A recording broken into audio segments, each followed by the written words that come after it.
ਸਵਾਗਤ ਹੈ ਦੋਸਤੋ ਤੁਹਾਡਾ ਆਪਣਾ ਸਾਂਝਾ ਪੰਜਾਬ ਟੀਵੀ ਤੇ ਮੈਂ ਭੁਪਿੰਦਰ ਸਿੰਘ ਸੱਜਣ। ਦੋਸਤੋ ਅੱਜ ਆਪਾਂ ਗੱਲਬਾਤ ਕਰਾਂਗੇ ਪਿਛਲੇ ਦਿਨੀ ਅਨੰਦਪੁਰ ਸਾਹਿਬ ਦੀ ਪਾਵਨ ਪਵਿੱਤਰ ਧਰਤੀ ਤੇ ਜਿਹੜੀ ਵਿਸ਼ਵ ਸਿੱਖ ਕਨਵੈਨਸ਼ਨ ਹੋਈ ਸੀਗੀ ਉਹਦੇ ਵਿੱਚ ਬਹੁਤ ਸਾਰੇ ਸੱਜਣਾਂ ਨੇ ਹਾਜ਼ਰੀਆਂ ਭਰੀਆਂ ਸੀਗੀਆਂ, ਆਪੋ ਆਪਣੇ ਵਿਚਾਰਾਂ ਦਾ ਪ੍ਰਗਟਾਵਾ ਕੀਤਾ ਸੀਗਾ ਔਰ ਸਮਾਪਤੀ ਤੇ ਇੱਕ ਗੁਰਮਤਾ ਵੀ ਪੇਸ਼ ਕੀਤਾ ਗਿਆ ਸੀਗਾ। ਔਰ ਜਿਹੜੇ ਉੱਥੇ ਹਾਜ਼ਰ ਸੱਜਣ ਸੀਗੇ ਉਹਨਾਂ ਵਿੱਚੋਂ ਬਹੁਤ ਸਾਰੇ ਸੱਜਣ ਇਸ ਗੱਲ ਨਾਲ ਸਹਿਮਤੀ ਪ੍ਰਗਟਾਉਂਦੇ ਸੀਗੇ ਕਿ ਬਹੁਤ ਵਧੀਆ ਹੋਇਆ, 100 ਵਰਿਆਂ ਬਾਅਦ ਤਕਰੀਬਨ ਸਾਨੂੰ ਕੁਝ ਚੰਗਾ ਵੇਖਣ ਨੂੰ, ਸੁਣਨ ਨੂੰ ਤੇ ਸਾਹਮਣੇ ਸਾਨੂੰ ਵੇਖਣ ਨੂੰ ਮਿਲਿਆ ਹੈਗਾ। ਪਰ ਕੁਝ ਸੱਜਣ ਇਦਾਂ ਦੇ ਸੀਗੇ ਜਿਹੜੇ ਉੱਥੇ ਹਾਜ਼ਰ ਸੀਗੇ ਜਾਂ ਜਿਹੜੇ ਹਾਜ਼ਰ ਨਹੀਂ ਵੀ ਸੀਗੇ, ਉਹਨਾਂ ਦੇ ਕੁਝ ਸਵਾਲ ਸੀਗੇ, ਉਹਨਾਂ ਦੇ ਮਨ ਵਿੱਚ ਕੁਝ ਸ਼ੰਕੇ ਸੀਗੇ। ਅਸੀਂ ਪਿਛਲੇ ਦਿਨਾਂ ਵਿੱਚ ਭਾਈ ਨਰਾਇਣ ਸਿੰਘ ਜੀ ਚੌੜਾ ਜਿਹੜੇ ਕਿ ਉਸ ਟੀਮ ਦਾ ਹਿੱਸਾ ਨੇ, ਉਹਨਾਂ ਦੇ ਨਾਲ ਆਪਾਂ ਇੰਟਰਵਿਊ ਕੀਤੀ ਸੀ ਔਰ ਕੁਝ ਸਵਾਲਾਂ ਦੇ ਤੇ ਕੁਝ ਜਿਹੜੇ ਉਹਨਾਂ ਦੇ ਨੁਕਤੇ ਸੀਗੇ ਜਿਹੜੇ ਉਹ ਚੁੱਕ ਰਹੇ ਸੀਗੇ ਉਹਨਾਂ ਬਾਰੇ ਗੱਲਬਾਤ ਕੀਤੀ ਸੀਗੀ। ਅੱਜ ਵੀ ਆਪਾਂ ਕੁਝ ਗੱਲਾਂ ਬਾਤਾਂ ਕਰਾਂਗੇ ਇਸੇ ਸੰਬੰਧ ਵਿੱਚ। ਮੇਰੇ ਕੋਲ ਅੱਜ ਸਾਡੇ ਸਟੂਡੀਓ ਵਿੱਚ ਆਏ ਹੋਏ ਨੇ ਸਰਦਾਰ ਪਰਮਜੀਤ ਸਿੰਘ ਜੀ ਗਾਜ਼ੀ। ਆਪਾਂ ਉਹਨਾਂ ਨਾਲ ਗੱਲਬਾਤ ਕਰਾਂਗੇ, ਉਹਨਾਂ ਦੇ ਕੋਲੋਂ ਵੀ ਕੁਝ ਗੱਲਾਂ ਬਾਤਾਂ ਜਾਣਨ ਦੀ ਕੋਸ਼ਿਸ਼ ਕਰਾਂਗੇ ਕਿਉਂਕਿ ਸਵਾਲ ਕਾਫੀ ਜ਼ਿਆਦਾ ਹੈਗੇ ਨੇ। ਆਪਾਂ ਪਿਛਲੇ ਦਿਨ ਗੱਲਬਾਤ ਕੀਤੀ ਸੀਗੀ ਕਿ ਜਿਹੜੇ ਸੱਜਣ ਹਾਲੇ ਵੀ ਭਾਈ ਚੌੜਾ ਜੀ ਵਾਲੀ ਇੰਟਰਵਿਊ ਤੋਂ ਬਾਅਦ ਵੀ ਸੋਚਦੇ ਨੇ ਕਿ ਨਹੀਂ ਬਈ ਸਾਡੇ ਕੋਲ ਹਾਲੇ ਸਵਾਲਾਂ ਦੀ ਹੋਰ ਲਿਸਟ ਵੀ ਹੈਗੀ ਆ, ਉਹਨਾਂ ਨੂੰ ਆਖਿਆ ਸੀਗਾ ਕਿ ਤੁਸੀਂ ਕਮੈਂਟ ਬਾਕਸ ਦੇ ਵਿੱਚ ਆਪਣੇ ਸਵਾਲ ਛੱਡੋ। ਉਹਨਾਂ ਨੇ ਕੁਝ ਸਵਾਲ ਛੱਡੇ ਹੈਗੇ ਆ, ਕੁਝ ਸਵਾਲ ਸਾਡੇ ਉਹ ਹੋਣਗੇ, ਕੁਝ ਮੇਰੇ ਆਪਣੇ ਮਨ ਦੇ ਹੋਣਗੇ, ਕੁਝ ਸਵਾਲ ਜਿਹੜੇ ਪਹਿਲਾਂ ਵਿਚਾਰ ਚੁੱਕੇ ਹੈਗੇ ਆ ਉਹਨਾਂ ਨੂੰ ਵੀ ਆਪਾਂ ਦੁਬਾਰਾ ਮੁੜ ਤੋਂ ਵਿਚਾਰਾਂਗੇ।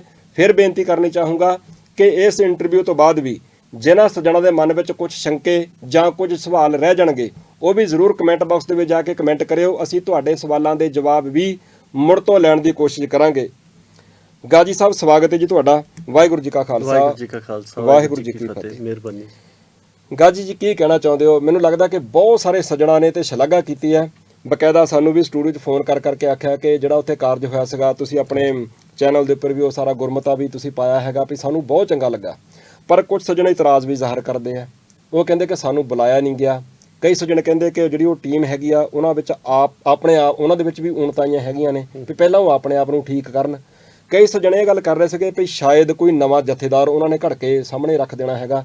ਪਹਿਲਾਂ ਇੱਕ ਜਥੇਦਾਰ ਬਾਦਲ ਹੁਣੀ ਚੁਣਦੇ ਆ, ਇੱਕ 2015 'ਚ ਸਰਬੱਤ ਖਾਲਸਾ ਜਦੋਂ ਹੋਇਆ ਸੀ ਉਦੋਂ ਚੁਣਿਆ ਗਿਆ, ਵੀ ਸ਼ਾਇਦ ਹੁਣ ਇਹਨਾਂ ਨੇ ਵੀ ਇੱਦਾਂ ਦਾ ਕੁਝ ਕਰ ਦੇਣਾ ਹੈਗਾ। ਸੋ ਮੈਂ ਚਾਹੂੰਗਾ ਕਿ ਇੱਕ ਇੱਕ ਕਰਕੇ ਆਪਾਂ ਸਾਰੇ ਜਿਹੜੇ ਸ਼ੰਕੇ ਹੈਗੇ ਆ ਉਹਨਾਂ ਸਵਾਲਾਂ ਦੇ ਜਵਾਬ ਆਪਾਂ ਲੈਣ ਦੀ ਕੋਸ਼ਿਸ਼ ਕਰਦੇ ਹਾਂ। ਸਭ ਤੋਂ ਪਹਿਲਾਂ ਇੱਕ ਸੱਜਣ ਹੈਗੇ ਨੇ ਕੁਲਦੀਪ ਸਿੰਘ ਜੀ ਵਿਰਕ, ਆਪਾਂ ਬਕਾਇਦਾ ਨਾਂ ਲੈ ਕੇ ਗੱਲ ਕਰਾਂਗੇ, ਸਤਿਕਾਰਯੋਗ ਨੇ, ਸਾਡੇ ਸ਼ੋਅ ਦੇ ਵਿੱਚ ਲਗਾਤਾਰ ਆਉਂਦੇ ਰਹਿੰਦੇ ਹੁੰਦੇ ਆ। ਉਹਨਾਂ ਦਾ ਕਹਿਣਾ ਸੀਗਾ ਕਿ ਅੰਮ੍ਰਿਤਪਾਲ ਸਿੰਘ ਹੋਰੀ ਨੌਜਵਾਨ ਜਦੋਂ ਪੰਜਾਬ ਦੇ ਵਿੱਚ ਆ ਕੇ ਸਰਗਰਮ ਹੋਏ ਆ ਤੇ ਉਸ ਤੋਂ ਪਹਿਲਾਂ ਆ ਤੁਹਾਡੀ ਸਾਰੀ ਟੀਮ ਜਿਹੜੀ ਹੈ ਇਹ ਅੰਦਰ ਲਫ਼ਜ਼ ਜਿਹੜਾ ਉਹਨੇ ਬੋਲਿਆ ਸੀ ਮੈਂ ਨਹੀਂ ਬੋਲੂੰਗਾ ਉਹ ਵੀ ਅੰਦਰ ਵੜਿਓ ਸੀਗੇ, ਉਹ ਅੰਮ੍ਰਿਤਪਾਲ ਸਿੰਘ ਦੇ ਪਾਣੀ ਪਾਉਣ ਦੇ ਨਾਲੋਂ ਬਾਹਰ ਨਿਕਲੇ ਆ। ਕੀ ਕਹਿਣਾ ਚਾਹੁੰਦੇ? ਦੇਖੋ, ਇੱਕ ਤਾਂ ਜਿਹੜੀ ਉਹਨਾਂ ਨੇ ਸ਼ਬਦਾਵਲੀ ਵਰਤੀ ਉਹ ਬਹੁਤ ਹੀ ਜ਼ਿਆਦਾ ਮੈਂ ਕਹੂੰਗਾ ਵੀ ਮਤਲਬ ਸਤਿਕਾਰਹੀਨ ਸੀਗੀ ਜੀ ਔਰ ਮੰਦਭਾਖਾਈ ਆਪਾਂ ਉਹਨੂੰ ਕਹਾਂਗੇ। ਔਰ ਕਿਸੇ ਵੀ ਸੁਹਿਰਦ ਸੱਜਣ ਨੂੰ, ਕਿਸੇ ਵੀ ਐਸੀ ਸ਼ਖਸੀਅਤ ਵਾਸਤੇ ਜਿੰਨੀ ਚਾਹੇ ਇੱਕ ਕਦਮ ਪੰਥ ਲਈ ਤੁਰਿਆ ਹੋਵੇ, 2 ਤੁਰਿਆ ਹੋਵੇ, ਉਹਦੇ ਬਾਰੇ ਦੇ ਵਿੱਚ ਇਸ ਤਰ੍ਹਾਂ ਦੀ ਸ਼ਬਦਾਵਲੀ ਨਹੀਂ ਸੀ ਵਰਤਣੀ ਚਾਹੀਦੀ ਜੀ। ਔਰ ਮੈਂ ਨਿੱਜੀ ਤੌਰ ਦੇ ਉੱਪਰ ਇਹ ਗੱਲ ਕਹਿਣਾ ਕਿ ਇਹ ਬਹੁਤ ਹੀ ਜ਼ਿਆਦਾ ਨਿੰਦਣਯੋਗ ਸੀਗੀ।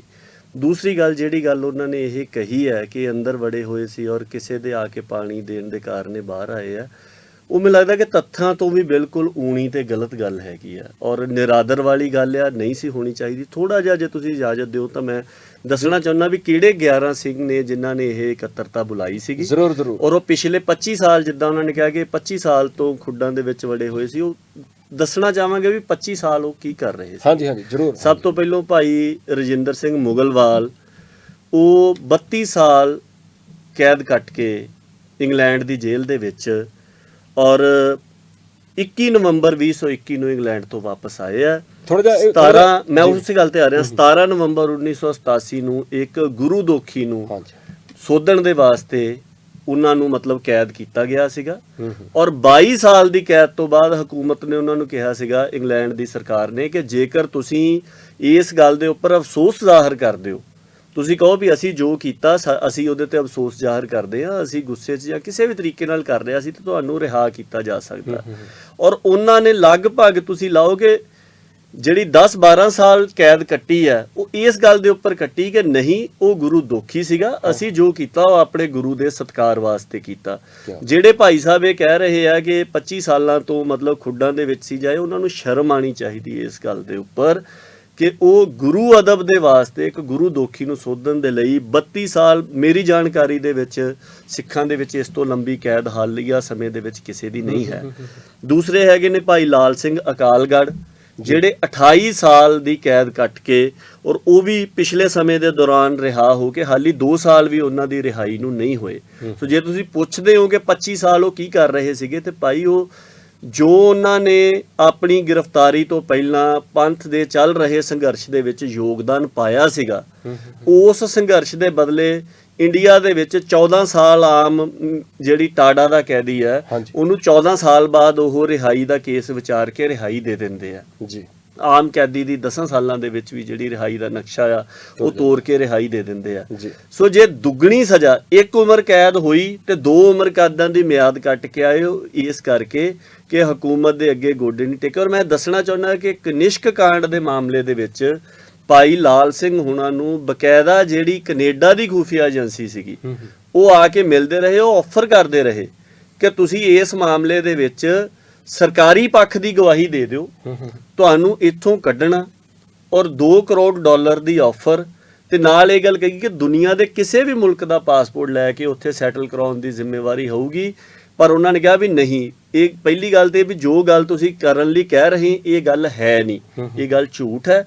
ਔਰ ਦੂਸਰੀ ਗੱਲ ਵੀ ਮੈਂ ਆਪ ਦੀ ਰਿਹਾਈ ਦੇ ਵਾਸਤੇ ਜਾਂ ਇਹਨਾਂ ਲੋਭ ਲਾਲਚਾਂ ਦੇ ਵਾਸਤੇ ਪੰਥ ਨੂੰ ਧੋਖਾ ਜਿਹੜਾ ਆ ਉਹ ਨਹੀਂ ਦੇ ਸਕਦਾ।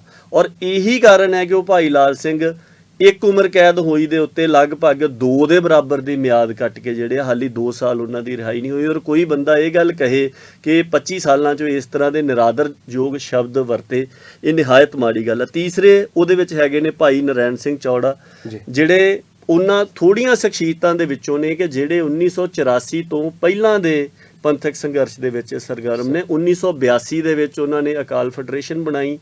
1984 ਦੇ ਵਿੱਚ ਜਦੋਂ ਦਰਬਾਰ ਸਾਹਿਬ ਦੇ ਉੱਪਰ ਹਮਲਾ ਹੋਇਆ, ਉਹਨਾਂ ਦੇ ਖਿਲਾਫ ਛਾਪੇਮਾਰੀ ਹੋਈ, ਉਸ ਤੋਂ ਬਾਅਦ ਦੇ ਵਿੱਚ ਉਹ ਰੂਪੋਸ਼ ਹੋਏ।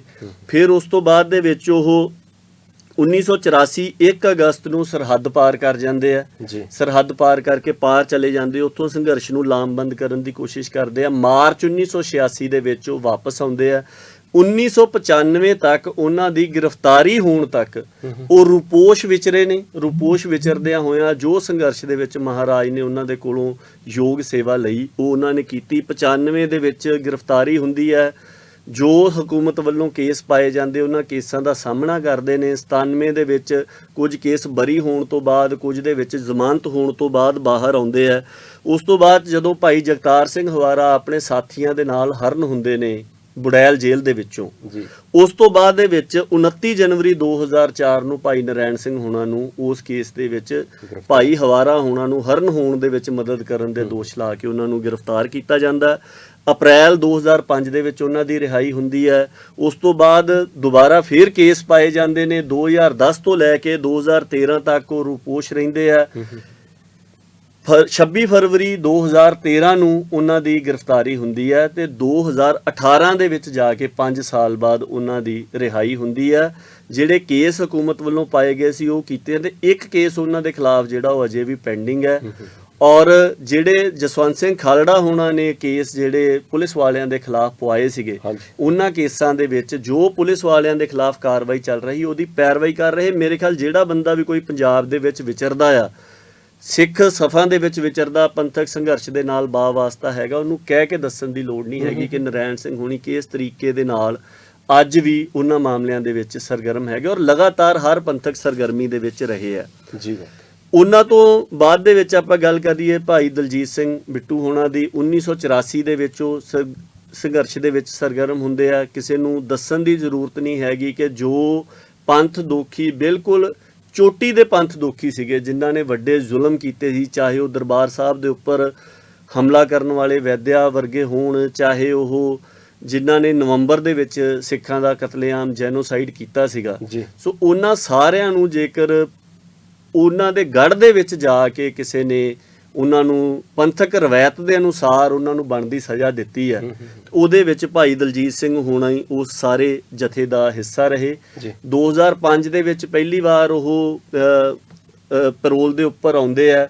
ਉਸ ਤੋਂ ਬਾਅਦ ਦੇ ਵਿੱਚ ਜਦੋਂ ਕੇਸ ਭੁਗਤਦਿਆਂ ਹੋਇਆਂ ਆਪਣੀ ਗ੍ਰਿਫਤਾਰੀ ਤੋਂ ਬਾਅਦ ਲਗਭਗ ਲੰਬਾ ਸਮਾਂ ਜੇਲ੍ਹ ਦੇ ਵਿੱਚ, ਕਦੇ ਤਿਹਾੜ ਦੇ ਵਿੱਚ, ਮੈਕਸਿਮਮ ਸਿਕਿਉਰਿਟੀ ਜੇਲ੍ਹ ਨਾਭਾ ਦੇ ਵਿੱਚ ਕੈਦ ਰਹੇ। ਉਸ ਤੋਂ ਬਾਅਦ ਜਦੋਂ ਬਾਹਰ ਵੀ ਆਏ ਆ, ਜਿੰਨਾ ਸਮਾਂ ਵੀ ਉਹ ਵਿਚਰੇ ਨੇ, ਉਸ ਸਮੇਂ ਦੇ ਦੌਰਾਨ ਪੈਰ ਪੈਰ ਦੇ ਉੱਪਰ ਕਦੀ ਸੈਡੀਸ਼ਨ ਦੇ, ਦੇਸ਼ ਧਰੋਹ ਦੇ ਜਿਹੜੇ ਮੁਕੱਦਮੇ ਆ ਉਹਨਾਂ ਦੇ ਖਿਲਾਫ ਦਰਜ ਹੁੰਦੇ ਆ। 2007 ਦੇ ਵਿੱਚ ਜਦੋਂ ਸੌਦਾ ਸਾਧ ਵਾਲਾ ਮਸਲਾ ਹੋਇਆ, ਦੇਖੋ ਮੈਂ ਖਾਲਸਾ ਐਕਸ਼ਨ ਕਮੇਟੀ ਦਾ ਉਸ ਸਮੇਂ ਮੈਂਬਰ ਸੀ ਜੀ, ਔਰ ਰਹਿੰਦਿਆਂ ਹੋਇਆਂ ਮੈਂ ਦੇਖਿਆ ਕਿ ਜਿਹੜੀ 2015 ਦੇ ਵਿੱਚ ਇਹਨਾਂ ਨੇ ਮੁਆਫੀਨਾਮਾ ਦਿੱਤਾ ਆ, ਉਹ ਮੁਆਫੀਨਾਮਾ ਕਿਸੇ ਸਮਾਂ ਬਣਿਆ, ਦੱਸਾਂਗੇ ਵੀ ਉਹ ਕੌਣ ਲੈ ਕੇ ਆਏ ਸੀ। ਉਹ ਮੁਆਫੀਨਾਮਾ 2007 ਦੇ ਵਿੱਚ ਆਇਆ। ਦੀਨਾ ਕਾਂਗੜ ਤੋਂ ਦਮਦਮਾ ਸਾਹਿਬ ਮਾਰਚ ਨਿਕਲਣਾ ਸੀ, ਉਸ ਮਾਰਚ ਤੋਂ ਪਹਿਲੋਂ ਆਇਆ। ਲਿਫਾਫਾ ਬੰਦ ਸੀ, ਵਿਦਾਂਤੀ ਸਾਹਿਬ ਜਥੇਦਾਰ ਸੀਗੇ, ਉਹ ਬਾਹਰ ਗਏ ਹੋਏ ਸੀ। ਉਸ ਸਮੇਂ ਮਜਬੂਰੀ ਬਣ ਗਈ ਕਿ ਵਿਦਾਂਤੀ ਸਾਹਿਬ ਬਾਹਰ ਨੇ। ਖਾਲਸਾ ਐਕਸ਼ਨ ਕਮੇਟੀ ਦੇ ਕਿਹੜੇ ਆਗੂ ਨੇ ਜ਼ੋਰ ਨਹੀਂ ਲਾਇਆ ਕਿ ਤੁਸੀਂ ਦਮਦਮਾ ਸਾਹਿਬ ਵਾਲਾ ਜਿਹੜਾ ਮਾਰਚ ਆ ਉਹ ਰੱਦ ਕਰ ਦਿਓ। ਜੇ ਉਹ ਮਾਰਚ ਨਿਕਲਿਆ, ਜੇ ਉਸ ਸਾਰੇ ਸੰਘਰਸ਼ ਦਾ ਮੁੱਢ ਵੱਜਿਆ, ਉਹਦੇ ਵਿੱਚ ਜੇ ਕਿਸੇ ਇੱਕ ਸ਼ਖਸ ਦੀ ਭੂਮਿਕਾ ਕਹਿਣੀ ਹੋਵੇ ਤੇ ਕੋਈ ਮਤਲਬ ਨਿੱਜੀ ਉਸਤਤ ਨਹੀਂ ਗੀ, ਮੈਂ ਆਪਦੇ ਨਿੱਜੀ ਤਜਰਬੇ ਤੋਂ ਇਸ ਗੱਲ ਦਾ ਗਵਾਹ ਹੋਣ ਦੇ ਨਾਤੇ ਇਹ ਗੱਲ ਕਹਿਣਾ ਕਿ ਉਹ ਭਾਈ ਦਲਜੀਤ ਸਿੰਘ ਸੀ, ਜਿਨ੍ਹਾਂ ਨੇ ਇਹ ਗੱਲ ਕਹੀ ਕਿ ਸੰਗਤ ਅੱਜ ਜਿੰਨੀ ਲੀਡਰਸ਼ਿਪ ਸੀਗੀ ਉਹਨੂੰ ਨਕਾਰ ਚੁੱਕੀ, ਤੁਹਾਡੇ ਉੱਪਰ ਭਰੋਸਾ ਕਰ ਰਹੀ, ਗੁਰੂ ਦੇ ਆਦਰ ਦੀ ਗੱਲ ਆ। ਪਹਿਲੀ ਗੱਲ ਤੇ ਇਹ ਕਿ ਉਹ ਫੋਟੋ ਸਟੇਟ ਮਾਫੀਨਾਮੇ ਦੀ ਲਿਆ ਕੇ ਦਿਖਾ ਰਹੇ ਸੀ ਜਿਹੜੇ ਸੱਜਣ ਲੈ ਕੇ ਆਏ ਸੀ। ਉਹਨਾਂ ਨੇ ਕਿਹਾ ਵੀ ਇਹ ਕੋਈ ਮਾਫੀਨਾਮਾ ਨਹੀਂ ਹੈਗਾ। ਦੂਜੀ ਗੱਲ, ਜਥੇਦਾਰ ਸਾਹਿਬ ਦੇ ਨਾਂ ਦੇ ਉੱਪਰ ਇੱਕ ਬੰਦ ਲਿਫਾਫਾ ਚਿੱਠੀ ਆਉਂਦੀ ਹੈ ਤੇ ਤੁਸੀਂ ਇਹ ਕਹੋ ਵੀ ਅਸੀਂ ਬੰਦ ਲਿਫਾਫਾ ਚਿੱਠੀ ਦੇ ਉੱਤੇ ਆਪਦਾ ਮਾਰਚ ਵਾਪਸ ਲੈਨੇ। ਸੰਗਤ ਨੇ ਜਿਹੜੀਆਂ ਤੁਹਾਡੇ ਤੇ ਭਾਵਨਾਵਾਂ ਰੱਖੀਆਂ ਆ ਵੀ ਉਹ ਉਹਨਾਂ ਦੇ ਕੀ ਬਣੂਗਾ। ਸੋ ਉਹ ਮਾਰਚ ਨਿਕਲਿਆ, ਉਸ ਮਾਰਚ ਅਨਪ੍ਰੈਸੀਡੈਂਟਡ ਇਕੱਠ ਹੋਇਆ, ਕਿਸੇ ਨੂੰ ਉਮੀਦ ਨਹੀਂ ਸੀਗੀ। ਪੁਲਿਸ ਨੇ ਟਰਾਲੀਆਂ ਮਿੱਟੀ ਦੀਆਂ ਭਰ ਕੇ ਰੱਖੀਆਂ, ਲੋਕਾਂ ਨੇ ਹੱਥਾਂ ਦੇ ਨਾਲ ਪਲਟਾਈਆਂ। ਔਰ ਮੈਂ ਇੱਕ ਗੱਲ ਇਹ ਵੀ ਦੱਸਾਂ ਕਿ 5 ਸਿੰਘ ਉਸ ਮਾਰਚ ਦੀ ਜਿਨ੍ਹਾਂ ਨੇ ਅਗਵਾਈ ਕੀਤੀ ਉਹ ਬਿਲਕੁਲ ਸੰਗਤ ਦੇ ਵਿੱਚੋਂ ਸੀਗੇ। ਔਰ ਉਹਨਾਂ ਨੇ ਜਦੋਂ ਦਮਦਮਾ ਸਾਹਿਬ ਮਾਰਚ ਪਹੁੰਚਿਆ, ਉਹਨਾਂ ਨੇ ਭਾਈ ਦਲਜੀਤ ਸਿੰਘ ਉਹਨਾਂ ਨੂੰ ਸੁਨੇਹਾ ਭੇਜਿਆ ਕਿ ਅਸੀਂ ਤੁਹਾਡੇ ਨਾਲ ਗੱਲ ਕਰਨੀ। ਤਖਤ ਸਾਹਿਬ ਦੇ ਮਗਰਲੇ ਪਾਸੇ, ਜਿੱਥੇ ਮਹਾਰਾਜ ਦਾ ਪ੍ਰਕਾਸ਼ ਦੇ ਪਿਛਲੇ ਪਾਸੇ ਤਖਤ ਦਾ ਸਥਾਨ ਹੁੰਦਾ, ਉਸ ਸਥਾਨ ਦੇ ਉੱਪਰ ਉਹਨਾਂ ਨੇ ਸਾਹਮਣੇ ਬਿਠਾ ਕੇ ਪੁੱਛਿਆ ਵੀ ਭਾਈ ਸਾਹਿਬ, ਅੱਜ ਤੁਹਾਡੇ ਉੱਪਰ ਸੰਗਤ ਭਰੋਸਾ ਕਰਕੇ ਇਸ ਮਾਰਚ ਦੇ ਵਿੱਚ ਸ਼ਮੂਲੀਅਤ ਆਈ, ਕੱਲ ਨੂੰ ਤੁਸੀਂ ਤਾਂ ਇਸ ਸੰਘਰਸ਼ ਨੂੰ ਪਿੱਠ ਨਹੀਂ ਦਿਓਗੇ। ਮੈਂ ਇਸ ਗੱਲ ਦਾ ਗਵਾਹ ਹਾਂ ਕਿ ਇਸ ਗੱਲ ਦੇ ਸਾਹਮਣੇ ਪੁੱਛਿਆ ਔਰ ਉਹਨਾਂ ਨੇ ਕਿਹਾ ਕਿ ਨਹੀਂ, ਜਿੰਨੀ ਸਾਡੇ 'ਚ ਸਮਰੱਥਾ ਹੈ, ਇਹ ਸੰਘਰਸ਼ ਗੁਰੂ ਦਾ ਆ, ਜਿੰਨਾ ਗੁਰੂ ਓਟ ਆਸਰਾ ਦਊਗਾ ਚੱਲੂਗਾ। ਔਰ 2009 ਦੇ ਵਿੱਚ ਜਿੰਨੀ ਦੇਰ ਤੱਕ ਸਟੇਟ ਨੇ ਬਿਲਕੁਲ ਕ੍ਰਸ਼ ਨਹੀਂ ਕਰ ਦਿੱਤਾ ਔਰ ਉਹਨਾਂ ਨੂੰ ਗ੍ਰਿਫਤਾਰ ਕਰਕੇ ਉਹਨਾਂ ਦੇ ਉੱਪਰ UAPA ਦੇ ਕੇਸ ਨਹੀਂ ਦਰਜ ਕਰ ਦਿੱਤੇ, ਉਸ ਸੰਘਰਸ਼ ਦੀ ਲਗਾਤਾਰਤਾ ਜਿਹੜੀ ਹੈ ਉਹ ਬਣੀ ਰਹੀ 2 ਸਾਲ ਤੱਕ। ਉਸ ਤੋਂ ਬਾਅਦ ਦੇ ਵਿੱਚ UAPA ਦੇ ਕੇਸ ਦਰਜ ਹੋਏ, ਉਹਨਾਂ ਦੇ ਵਿੱਚੋਂ 2012 ਦੇ ਵਿੱਚ ਉਹਨਾਂ ਦੀ ਜ਼ਮਾਨਤ ਹੁੰਦੀ ਹੈ। ਕੁਝ ਮਹੀਨੇ ਬਾਅਦ ਹੀ ਉਹਨਾਂ ਨੂੰ ਦੁਬਾਰਾ ਫਿਰ ਕੇਸ ਪਾ ਕੇ ਗ੍ਰਿਫਤਾਰ ਕਰ ਲਿਆ ਜਾਂਦਾ, ਫਿਰ ਜ਼ਮਾਨਤ ਹੋ ਕੇ ਆਉਂਦੀ ਹੈ। ਫਿਰ 12 ਦੇ ਅਖੀਰ ਦੇ ਵਿੱਚ ਦੁਬਾਰਾ ਫਿਰ ਗ੍ਰਿਫਤਾਰ ਕਰ ਲਿਆ ਜਾਂਦਾ। 2013 ਦੇ ਵਿੱਚ ਉਹਨਾਂ ਦੀ ਦੁਬਾਰਾ ਜ਼ਮਾਨਤ ਦੇ ਉੱਪਰ ਰਿਹਾਈ ਹੁੰਦੀ। ਮਾਮਲੇ ਜਿਹੜੇ ਆ ਉਹ 14 ਦੇ ਵਿੱਚ ਜਾ ਕੇ ਨਿਬੜਦੇ ਨੇ। ਔਰ ਇਸ ਸਮੇਂ ਦੇ ਦੌਰਾਨ ਉਹਨਾਂ ਨੇ ਇੱਕ ਤਾਂ ਜੋ ਸੰਘਰਸ਼ ਦਾ ਸਾਰਾ ਸਾਖੀ ਸੀਗੀ ਉਹ ਲਿਖਣ ਦਾ ਕਾਰਜ ਸ਼ੁਰੂ ਕੀਤਾ। 2015 ਦੇ ਵਿੱਚ ਅਗਾਂਹ ਤੁਰਨ ਤੋਂ ਪਹਿਲਾਂ ਦਸਤਾਵੇਜ਼ ਜਿਹਦੇ ਵਿੱਚ ਸਾਰੀ ਇੱਕ ਹਾਲਾਤ ਦੀ ਪੜਚੋਲ ਦਿੱਤੀ, ਉਹ ਸਾਰੇ ਪੰਥ ਦੇ ਸਨਮੁਖ ਰੱਖਿਆ। ਉਸ ਤੋਂ ਬਾਅਦ ਦੇ ਵਿੱਚ ਉਹਨਾਂ ਦੀ ਪ੍ਰੇਰਣਾ ਦੇ ਨਾਲ ਐਨਾਲਿਸਿਸ ਦਾ ਸਿਲਸਿਲਾ ਸ਼ੁਰੂ ਹੋਇਆ। 2020 ਦੇ ਵਿੱਚ ਜਿਹੜਾ ਦੂਸਰਾ ਦਸਤਾਵੇਜ਼ ਸੀਗਾ ਅਗਾਂਹ ਵੱਲ ਨੂੰ ਤੁਰਦਿਆਂ, ਉਹਦੇ ਵਿੱਚ ਦੱਸਿਆ ਕਿ ਭਵਿੱਖ ਦੀ ਪੇਸ਼ਕਦਮੀ ਕਿਸ ਤਰੀਕੇ ਦੇ ਨਾਲ ਹੋਣੀ ਚਾਹੀਦੀ ਆ। ਔਰ ਇਸ ਸਾਰੇ ਅਰਸੇ ਦੇ ਦੌਰਾਨ ਖਾੜਕੂ ਸੰਘਰਸ਼ ਦੀ ਸਾਖੀ ਮੁਕੰਮਲ ਕੀਤੀ। ਉਹਦਾ ਪਹਿਲਾ ਭਾਗ ਆਇਆ, ਹੁਣ ਦੂਸਰਾ ਭਾਗ ਆਇਆ। ਔਰ ਹੁਣ ਵੀ ਪਿਛਲੇ ਸਾਲ 2020 ਮਾਰਚ ਤੋਂ ਲਗਾਤਾਰ ਉਹਨਾਂ ਨੇ ਪਹਿਲੋਂ ਸੰਘਰਸ਼ ਵਾਲੇ ਜੀਆਂ ਦੇ ਨਾਲ ਸੰਪਰਕ ਸਾਧਿਆ, ਉਹਨਾਂ 'ਚ ਤਾਲਮੇਲ ਕੀਤਾ, ਪੰਥਕ ਸੰਪਰਦਾਵਾਂ ਦੇ ਨਾਲ, ਸੰਸਥਾਵਾਂ ਦੇ ਨਾਲ, ਪੰਥਕ ਸ਼ਖਸੀਅਤਾਂ ਦੇ ਨਾਲ, ਵਿਦਵਾਨਾਂ ਦੇ ਨਾਲ, ਵਿਚਾਰਵਾਨਾਂ ਦੇ ਨਾਲ, ਨੌਜਵਾਨਾਂ ਦੇ ਨਾਲ, ਪ੍ਰਚਾਰਕਾਂ ਦੇ ਨਾਲ, ਸਭ ਦੇ ਨਾਲ ਗੋਸ਼ਟੀਆਂ ਕੀਤੀਆਂ ਔਰ ਇੱਕ ਭਵਿੱਖ ਦੀ ਅਮਲਦਾਰੀ ਜਿਹੜੀ ਆ ਉਹ ਕੱਢ ਕੇ ਸਾਹਮਣੇ ਲਿਆਂਦੀ ਆ। ਸੋ ਜੇਕਰ ਕਿਸੇ ਨੂੰ ਵੀ ਇਹ ਗੱਲਾਂ ਨਹੀਂ ਨਜ਼ਰ ਆ ਰਹੀਆਂ ਤੇ ਬੰਦੇ ਕਹਿ ਰਹੇ ਕਿ ਪਿਛਲੇ 25 ਸਾਲ ਦੇ ਦੌਰਾਨ ਕੁਝ ਹੋਇਆ ਹੀ ਨਹੀਂ ਹੈ, ਮੈਨੂੰ ਲੱਗਦਾ ਕਿ ਇਹ ਦੇਖਣ ਦੀ ਦ੍ਰਿਸ਼ਟੀ ਜਿਹੜੀ ਹੈ ਉਹਦੇ ਵਿੱਚ ਵੀ ਇਸ ਗੱਲ ਦਾ ਫਰਕ ਹੈਗਾ। ਫਿਰ ਉਸ ਤੋਂ ਇਲਾਵਾ ਭਾਈ ਸਤਨਾਮ ਸਿੰਘ ਖੰਡੇਵਾਲਾ, ਭਾਈ ਸਤਨਾਮ ਸਿੰਘ ਝੰਜੀਆ ਦੋਵੇਂ ਸੰਘਰਸ਼ ਦੇ ਨਾਲ ਸੰਬੰਧਿਤ ਨੇ। ਭਾਈ ਸਤਨਾਮ ਸਿੰਘ ਝੰਜੀਆ ਕੇਸਾਂ ਦੇ ਵਿੱਚ ਰਹੇ, ਕੁੱਲ ਉਹਨਾਂ ਦੀ ਕੈਦ ਦਾ ਸਮਾਂ ਜਿਹੜਾ ਸੰਘਰਸ਼ ਦੇ ਦੌਰਾਨ ਟਾਡਾ ਦੇ ਕੇਸ ਪਏ 8 ਸਾਲ ਤੋਂ ਉੱਪਰ ਬਣਦਾ।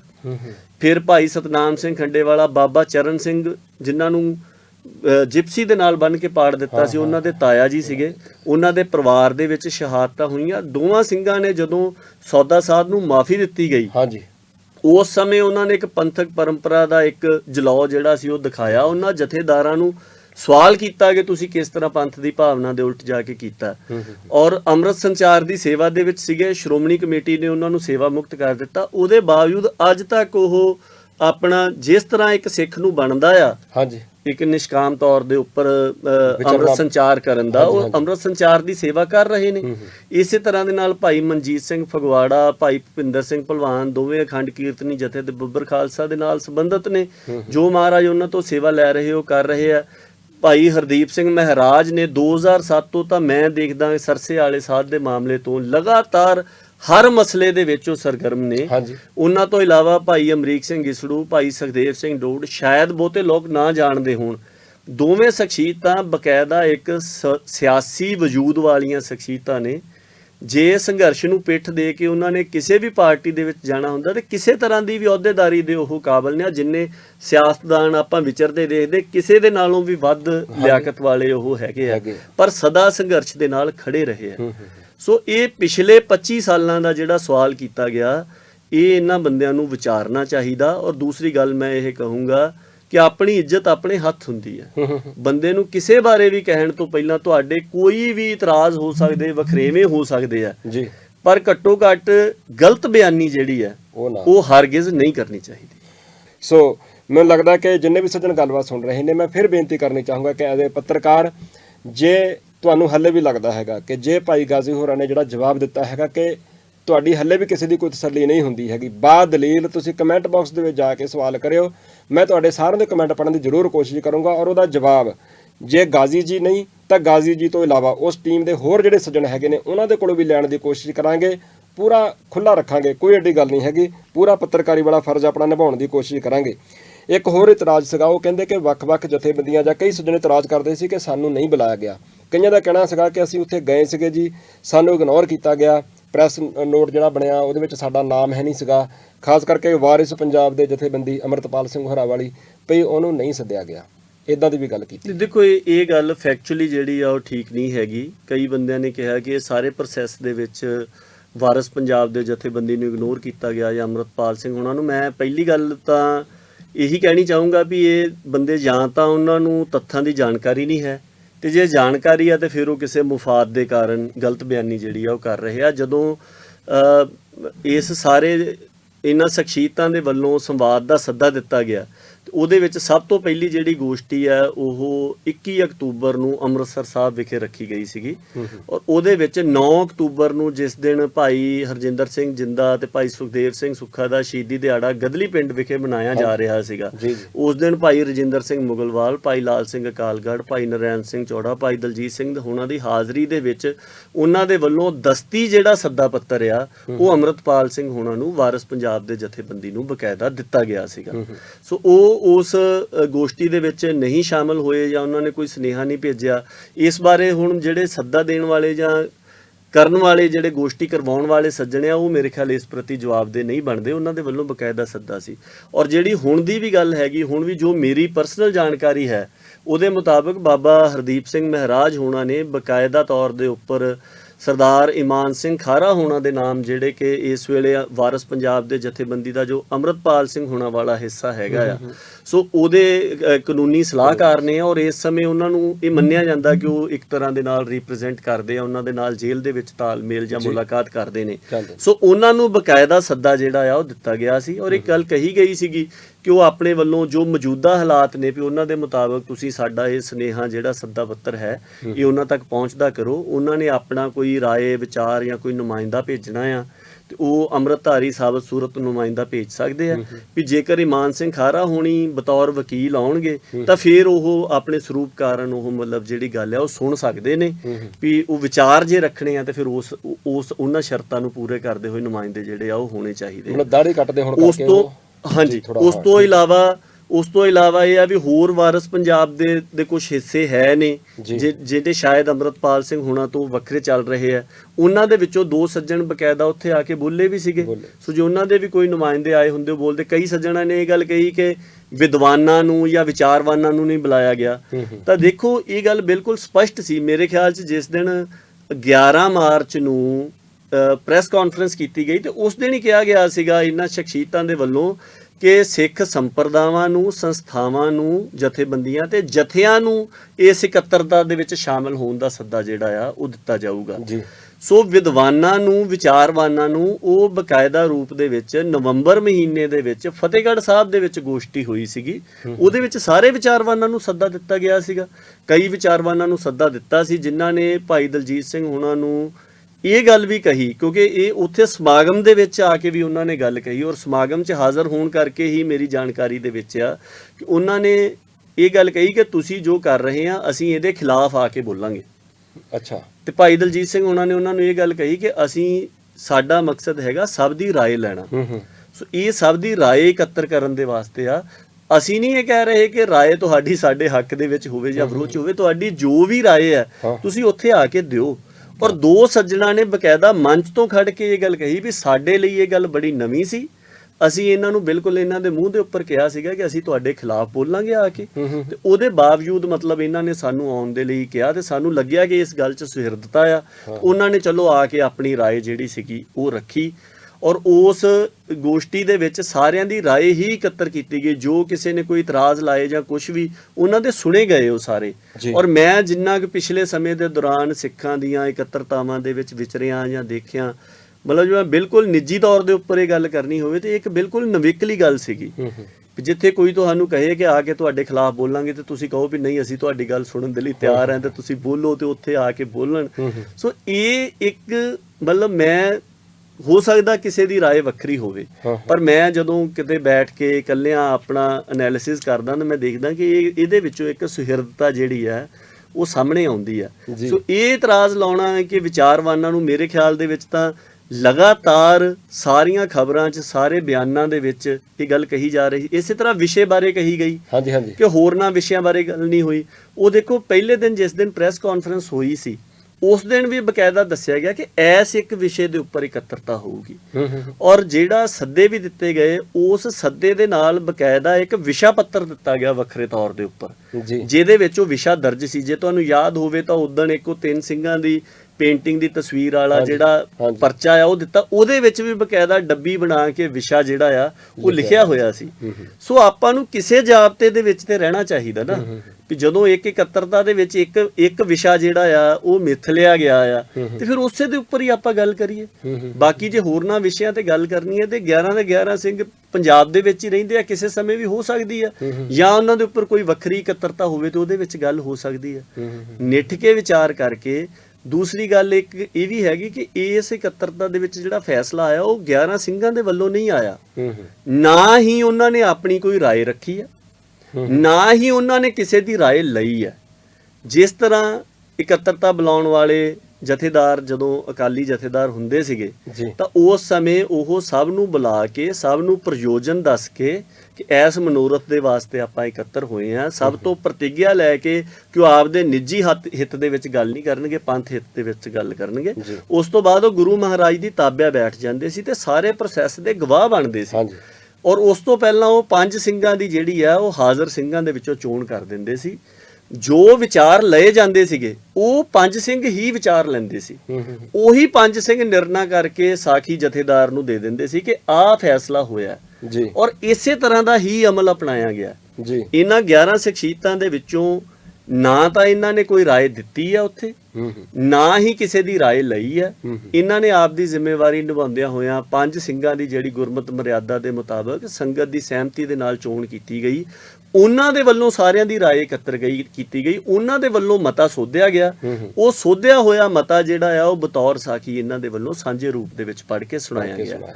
ਸੋ ਇਹ ਵੀ ਸੰਗਤ ਨੂੰ ਇੱਕ ਗੱਲ ਰੱਖਣੀ ਚਾਹੀਦੀ ਕਿ ਜੋ ਸਾਡਾ ਸਿੱਖਾਂ ਦਾ ਫੈਸਲਾ ਲੈਣ ਦਾ ਤਰੀਕਾਕਾਰ ਸੀਗਾ ਸਾਂਝੇ ਤੌਰ ਦੇ ਉੱਪਰ, ਮੈਂ ਤਾਂ ਇਹ ਸਮਝਦਾ ਵੀ ਜੇ ਹੋਰ ਕੁਝ ਨਹੀਂ ਤਾਂ ਘੱਟੋ ਘੱਟ ਇੱਕ ਅਮਲਦਾਰੀ, ਕਿਉਂਕਿ ਅਸੀਂ ਜਦੋਂ ਪਿਛਲਾ ਸਾਰਾ ਦੇਖਦੇ ਹਾਂ ਤੇ ਆਪਾਂ ਨੂੰ ਇੱਕ ਬੜਾ ਲੰਬਾ ਗੈਪ 100 ਸਾਲ ਦਾ ਨਜ਼ਰ ਆਉਂਦਾ ਹੈ। ਔਰ 100 ਸਾਲ ਪਹਿਲਾਂ ਤਕਰੀਬਨ ਭਾਈ ਵੀਰ ਸਿੰਘ ਲਿਖ ਰਹੇ ਨੇ ਕਿ ਗੁਰਮਤਾ ਕਿਵੇਂ ਹੁੰਦਾ ਸੀ, ਔਰ ਉਹ ਇਹ ਗੱਲ ਲਿਖ ਰਹੇ ਆ ਕਿ ਅੱਜ ਤੋਂ 100 ਸਾਲ ਪਹਿਲਾਂ ਗੁਰਮਤਾ ਇਸ ਤਰ੍ਹਾਂ ਹੁੰਦਾ ਸੀ। ਮਤਲਬ ਕਿ 100 ਸਾਲ ਬਾਅਦ ਆਪਾਂ ਇਦਾਂ ਕਹਿ ਸਕਦੇ ਕਿ 100 ਸਾਲ ਬਾਅਦ ਉਸ ਤਰੀਕੇ ਦੇ ਨਾਲ ਗੁਰਮਤਾ ਉਸ ਤਰੀਕੇ ਦੇ ਨਾਲ ਫੈਸਲਾ ਲੈਣ ਦੀ ਸਿੱਖਾਂ ਨੇ ਕੋਸ਼ਿਸ਼ ਕੀਤੀ ਗੁਰੂ ਮਹਾਰਾਜ ਦੀ ਓਟ ਲੈਂਦਿਆਂ ਹੋਇਆਂ। ਔਰ ਮੈਂ ਸਮਝਦਾ ਕਿ ਇੱਕ ਸੁਹਿਰਦਤਾ ਭਰਿਆ ਯਤਨ ਸੀਗਾ ਇਹਨੂੰ ਇਸੇ ਤਰੀਕੇ ਦੇ ਨਾਲ ਹੀ ਦੇਖਿਆ ਜਾਣਾ, ਔਰ ਇਹ ਵੀ ਦੇਖਿਆ ਜਾਣਾ ਚਾਹੀਦਾ ਕਿ ਇਹ ਬਿਲਕੁਲ ਇੱਕ ਪਹਿਲਾ ਕਦਮ ਹੈ। ਇੰਨੇ ਵੱਡੇ ਪਾੜੇ ਤੋਂ ਬਾਅਦ ਜਿਹੜਾ ਪਹਿਲਾ ਕਦਮ ਪੁੱਟਿਆ ਆ, ਤਾਂ ਸਾਨੂੰ ਉਹਦੇ ਵਿੱਚ ਕੋਈ ਕਿਸੇ ਤਰੀਕਾ ਦੀ ਤੁਹਾਨੂੰ ਕਮੀ ਪੇਸ਼ੀ ਲੱਗੇ, ਉਹ ਗੱਲ ਵਿਚਾਰੀ ਜਾ ਸਕਦੀ, ਅਗਲੇ ਵਾਰ ਦੇ ਵਿੱਚ ਉਹਨੂੰ ਮਤਲਬ ਦੇਖਿਆ ਜਾ ਸਕਦਾ ਕਿ ਕਿਸ ਤਰੀਕੇ ਦੇ ਨਾਲ ਹੋ ਸਕਦਾ। ਪਰ ਜਿਸ ਤਰ੍ਹਾਂ ਦੇ ਨਾਲ ਮਤਲਬ ਇਹ ਕਹਿਣਾ ਕਿ ਵਿਚਾਰਵਾਨਾਂ ਨੂੰ ਨਹੀਂ ਜਾਂ ਬਾਕੀ ਮੁੱਦਿਆਂ ਨੂੰ ਨਹੀਂ ਬੁਲਾਇਆ ਗਿਆ, ਉਹਦੇ 'ਚ ਮੈਨੂੰ ਲੱਗਦਾ ਵੀ ਉਹਦਾ ਇੱਕ ਵੱਡਾ ਕਾਰਨ ਇਹ ਵੀ ਹੈਗਾ ਕਿ ਪਿਛਲੇ ਸਾਰੇ ਸਮੇਂ ਦੇ ਦੌਰਾਨ ਅਸੀਂ ਖਾਲਸਾ ਜੀ ਦੀ ਜਿਹੜੀ ਇਕੱਤਰਤਾ ਆ ਉਹਨੂੰ ਬਿਲਕੁਲ ਹੀ ਆਮ ਕਾਨਫਰੰਸਾਂ ਦੇ ਨਾਲ ਬੁਲਾ ਕੇ ਦੇਖਦੇ ਰਹੇ ਹਾਂ। ਸੋ ਉਹਦਾ ਇੱਕ ਅਸਰ ਜਿਹੜਾ ਆ ਉਹ ਹੈਗਾ ਆ। ਆਪਾਂ ਨੂੰ ਆਸ ਕਰਨੀ ਚਾਹੀਦੀ ਕਿ ਆਉਂਦੇ ਸਮੇਂ ਦੇ ਵਿੱਚ ਇਹ ਗੱਲਾਂ ਛੱਟਣੀਆਂ ਚਾਹੀਦੀਆਂ ਨੇ। ਮੈਨੂੰ ਲੱਗਦਾ ਗਾਜੀ ਜੀ ਕਿ ਸ਼ਾਇਦ ਨਾ ਕਈ ਸੱਜਣ ਇਦਾਂ ਵੀ ਸੋਚਦੇ ਹੈਗੇ ਆ ਕਿ ਠੀਕ ਆ, ਚਲੋ ਬਹੁਤ ਸਾਰੇ ਸੱਜਣ ਇਦਾਂ ਸੋਚਦੇ ਹੈਗੇ, ਜਾਂ ਤੁਸੀਂ ਵੀ ਸੋਚਦੇ ਹੋ, ਜਾਂ ਆਪਾਂ ਸਾਰੇ ਇਦਾਂ ਸੋਚਦੇ ਹੈਗੇ ਕਿ 100 ਵਰ੍ਹਿਆਂ ਬਾਅਦ ਉਸ ਤਰੀਕੇ ਦਾ ਜਿਹੜਾ ਪ੍ਰੋਸੈਸ ਹੈਗਾ ਜਾਂ ਗੁਰਮਤਾ ਉਸ ਤਰੀਕੇ ਨਾਲ ਦੁਬਾਰਾ ਹੋਇਆ।